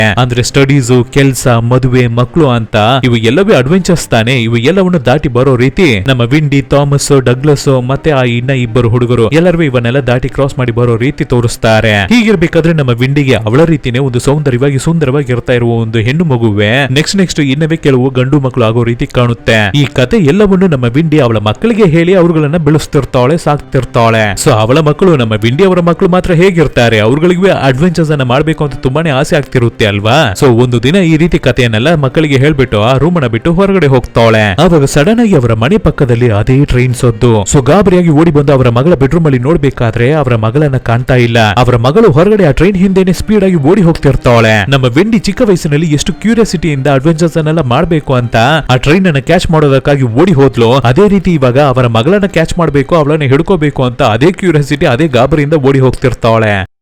ಆದ್ರೆ ಅವರ ಮಗಳು ಟ್ರೈನ್ ಅಲ್ಲಿ ಹತ್ಕೊಬಿಟ್ಟಿದ್ದಾಳೆ. ಆ ರೀತಿ ಓಡ್ತಾನೆ ಇರ್ಬೇಕಾದ್ರೆ ಮಗಳ ಪಕ್ಕದಲ್ಲಿ ನೋಡಿದ್ರೆ ಒಬ್ಬ ಹುಡುಗ ನಿಂತಿರ್ತಾನೆ. ಯಾರು ಅಂತ ನೋಡಿದ್ರೆ ಅದು ನಮ್ಮ ಪೀಟರ್. ಇನ್ನದೇ ಅದೇ ಏಜ್ ಅಲ್ಲಿ ಇರ್ತಿದ್ದಾನೆ, ಅದೇ ಚಿಕ್ಕ ಹುಡುಗನಾಗೆ ಇರ್ತಿದ್ದಾನೆ. ಇವರುವೆ ಎಷ್ಟೋ ಹಿಡಿಯೋದಕ್ಕೆ ನೋಡ್ತಾರೆ ಅವರ ಮಗಳನ್ನ, ಯಾಕೆಂದ್ರೆ ಅಮ್ಮ ಪ್ರೀತಿ ಅಲ್ವಾ. ಸೊ ಆ ರೀತಿ ಮಗಳನ್ನ ಹೇಗಾದ್ರೂ ಹಿಡಿಬೇಕು ಅಂತ ಗಾಬರಿಯಾಗಿ ಓಡಿ ಬರ್ತಾ ಇರುವ ಅಮ್ಮ ನಮ್ಮ ವೆಂಡಿ ಲೆಗ್ಗು ಸ್ಲಿಪ್ ಆಗಿ ಕೆಳಗಡೆ ತುಪ್ಪಕ್ಕಂತ ಬಿದ್ದೋಗ್ತಾಳೆ. ಆ ರೀತಿ ಕೆಳಗಡೆ ಬಿದ್ಬಿಟ್ಟು ಮತ್ತೆ ಎದ್ದು ನೋಡ್ತಾರೆ. ಅವರ ಮಗಳನ್ನ ತುಂಬಾನೇ ಪ್ರೀತಿಯಿಂದ ನೋಡ್ಬಿಟ್ಟು ಇದು ಅವಳ ಅಡ್ವೆಂಚರ್, ನಮ್ಮ ಮಗಳು ನಮ್ಮ ರೀತಿ ತಾನೇ ಇರ್ತಾಳೆ, ಅವಳು ನನ್ನ ಮಗಳು, ಅದು ಮಾತ್ರ ಇಲ್ಲ ಅವಳು ಇರ್ತಾ ಇರೋದು ಪೀಟರ್ ಜೊತೆಗೆ, ಆದ್ರಿಂದ ಅವಳಿಗೆ ಏನೂ ಆಗೋದಿಲ್ಲ ಅಂತ ಫೀಲ್ ಮಾಡಿ ಹಾಗೆ ಆ ಟ್ರೈನ್ ಅನ್ನು ನೋಡ್ತಾರೆ. ಅಲ್ಲಿಂದ ನಮ್ಮ ಪೀಟರ್ ಕೂಡ ಹಾಯ್ ಬಾಯ್ ಅಂತ ಕೈ ತೋರಿಸ್ತಿರ್ತಾನೆ. ಓಕೆ ಬಾಯ್ ಅನ್ನೋ ರೀತಿ ನಮ್ಮ ವೆಂಡಿ ಕೂಡ ಅವರ ಮಗಳಿಗೆ ಕೈ ತೋರಿಸ್ತಿರ್ತಾರೆ. ಹಾಗೆ ಇಲ್ಲಿಗೆ ಈ ಮೂವಿ ಮುಗಿಯುತ್ತೆ. ಆಕ್ಚುಲಿ ಈ ಕತೆ ಏನು ಅಂತ ನೋಡಿದ್ರೆ ಪೀಟರ್ ಪ್ಯಾನ್ ಅಂತ ಒಂದು ಕತೆ ಇರ್ತಿದೆ. ಅದನ್ನು ನೋಡಿದ್ರೆ ಈ ಆರ್ಫನೇಜ್ ಅಲ್ಲಿ ಬೆಳೀತಾ ಇರುವ ಮಕ್ಕಳೆಲ್ಲ ಹಾಗೆ ಮಾಯವಾಗಿ ಒಂದು ಮಿಸ್ಟೀರಿಯಸ್ ವರ್ಲ್ಡ್ ಒಳಗಡೆ ಹೋಗ್ಬಿಡ್ತಾರೆ, ಮ್ಯಾಜಿಕಲ್ ವರ್ಲ್ಡ್ ಒಳಗಡೆ. ಅಲ್ಲಿ ಪೀಟರ್ ಪ್ಯಾನ್ ಅಂತ ಒಬ್ಬ ಇರ್ತಾನೆ. ಅವನ ಜೊತೆ ಸೇರಿ ಮಕ್ಕಳೆಲ್ಲ ತುಂಬಾನೇ ಅಡ್ವೆಂಚರ್ಸ್ ಅನ್ನೆಲ್ಲ ಮಾಡ್ತಾರೆ. ಸೊ ಆ ಕಥೆಯನ್ನ ಹಾಗೆ ಮಾಡರೇಟ್ ಮಾಡಿ ನಮಗೆ ಬೇರೆ ರೀತಿ ಡೆಲಿವರಿಯನ್ನ ಮಾಡಿದ್ದಾರೆ ನೋಡಿ. ಈ ಮೂವಿಯಲ್ಲಿ ತುಂಬಾನೇ ಚೆನ್ನಾಗಿತ್ತಲ್ವಾ. ಈ ಮೂವಿಯನ್ನು ನೋಡ್ಬೇಕಾದ್ರೆ ಖಂಡಿತ ಎಲ್ಲಾದ್ರೂ ಒಂದು ಜಾಗದಲ್ಲಿ ನೀವು ಎಮೋಷನಲ್ ಆಗಿರ್ತೀರಾ. ನಿಮ್ಮ ಹಳೆ ಲೈಫ್ ಬಗ್ಗೆ ಯೋಚನೆ ಮಾಡಿ, ನಿಮ್ಮ ಪುಟ್ಟ ವಯಸ್ಸಿನ ಬಗ್ಗೆ ಯೋಚನೆ ಮಾಡಿ. ನನಗಂತೂ ತುಂಬಾ ವಿಷಯಗಳು ನೆನಪಾಯ್ತು. ನಾನಂತೂ ತುಂಬಾನೇ ಅಡ್ವೆಂಚರ್ಸ್ ಮಾಡಿದ್ದೀನಿ, ಯಾಕೆ ಇವಾಗ್ಲೂ ಮಾಡ್ತಾ ಇದ್ದೀನಿ, ಇನ್ ಮುಂದೇನು ಮಾಡ್ತೀನಿ. ಸೊ ನಿಮ್ಮ ಲೈಫ್ ಅಲ್ಲಿ ನೀವು ಮಾಡಿರುವ ಬೆಸ್ಟ್ ಅಡ್ವೆಂಚರ್ಸ್ ಏನು ಅನ್ನೋದನ್ನ ಕಮೆಂಟ್ ಬಾಕ್ಸ್ ಅಲ್ಲಿ ಕಮೆಂಟ್ ಮಾಡಿ, ನೋಡೋಣ ಯಾರ್ದು ಬೆಸ್ಟ್ ಆದ ಅಡ್ವೆಂಚರ್ಸ್ ಅಂತ. ಸೊ ಈ ರೀತಿಯ ಡಿಫ್ರೆಂಟ್ ಆಗಿರುವ ವಿಚಿತ್ರ ಮೂವಿಗಳನ್ನ ನಿಮಗಾಗಿ ಹುಡುಕಿ ನಾನು ತಂದು ಕೊಡ್ತಿದ್ದೀನಿ. ಸೊ ನಾನು ತಂದು ಹಾಕುವ ಮೂವೀಸ್ ಹೇಗಿರ್ತಿದೆ ಅನ್ನೋದನ್ನು ಕಮೆಂಟ್ ಮಾಡಿ, ಮತ್ತೆ ನನ್ನ ಎಕ್ಸ್ಪ್ಲನೇಷನ್ ಹೇಗಿದೆ ಅನ್ನೋದನ್ನು ಕಮೆಂಟ್ ಮಾಡಿ. ಏನಾದ್ರೂ ಸಣ್ಣ ಪುಟ್ಟ ಮಿಸ್ಟೇಕ್ಸ್ ಇದ್ರೆ ಅದನ್ನು ಕಮೆಂಟ್ ಬಾಕ್ಸ್ ಅಲ್ಲಿ ಕಮೆಂಟ್ ಮಾಡಿ ನನಗೆ ಏನು ಅಂತ ತಿಳಿಸಿ, ಸಪೋರ್ಟ್ ಅನ್ನ ಮಾಡಿ. ಅದಕ್ಕೆ ನೀವು ಮಾಡಬೇಕಾಗಿರೋದು ಏನು ಅಂತ ಗೊತ್ತಲ್ವಾ? ಏನು ಇಲ್ಲ, ನಿಮ್ಮ ಫ್ರೆಂಡ್ಸ್ ಮತ್ತೆ ಫ್ಯಾಮಿಲಿಗೆ ಹೇ ಈ ರೀತಿ ಒಂದು ಚಾನಲ್ ಇದೆ, ಚೆನ್ನಾಗಿದೆ ನೋಡು, ಅದ್ಭುತವಾಗಿದೆ, ಆಸಮ್ ಆಗಿದೆ, ವೆರಿ ನೈಸ್ ಅನ್ನೋ ರೀತಿ ಹೇಳಿ ನಮ್ಮ ಚಾನಲ್ ನ ಸಬ್ಸ್ಕ್ರೈಬ್ ಮಾಡಿಸಿ. ವಿಡಿಯೋಗೆ ಮರೆಯದೆ ಲೈಕ್ ಅನ್ನ ಕೊಡಿ. ಬೇಗನೆ ನೆಕ್ಸ್ಟ್ ಇನ್ನೊಂದು ಒಳ್ಳೆ ಮೂವಿ ಜೊತೆ ನಿಮ್ಮನ್ನ ಬಂದು ಭೇಟಿ ಆಗ್ತೀನಿ. Thank you.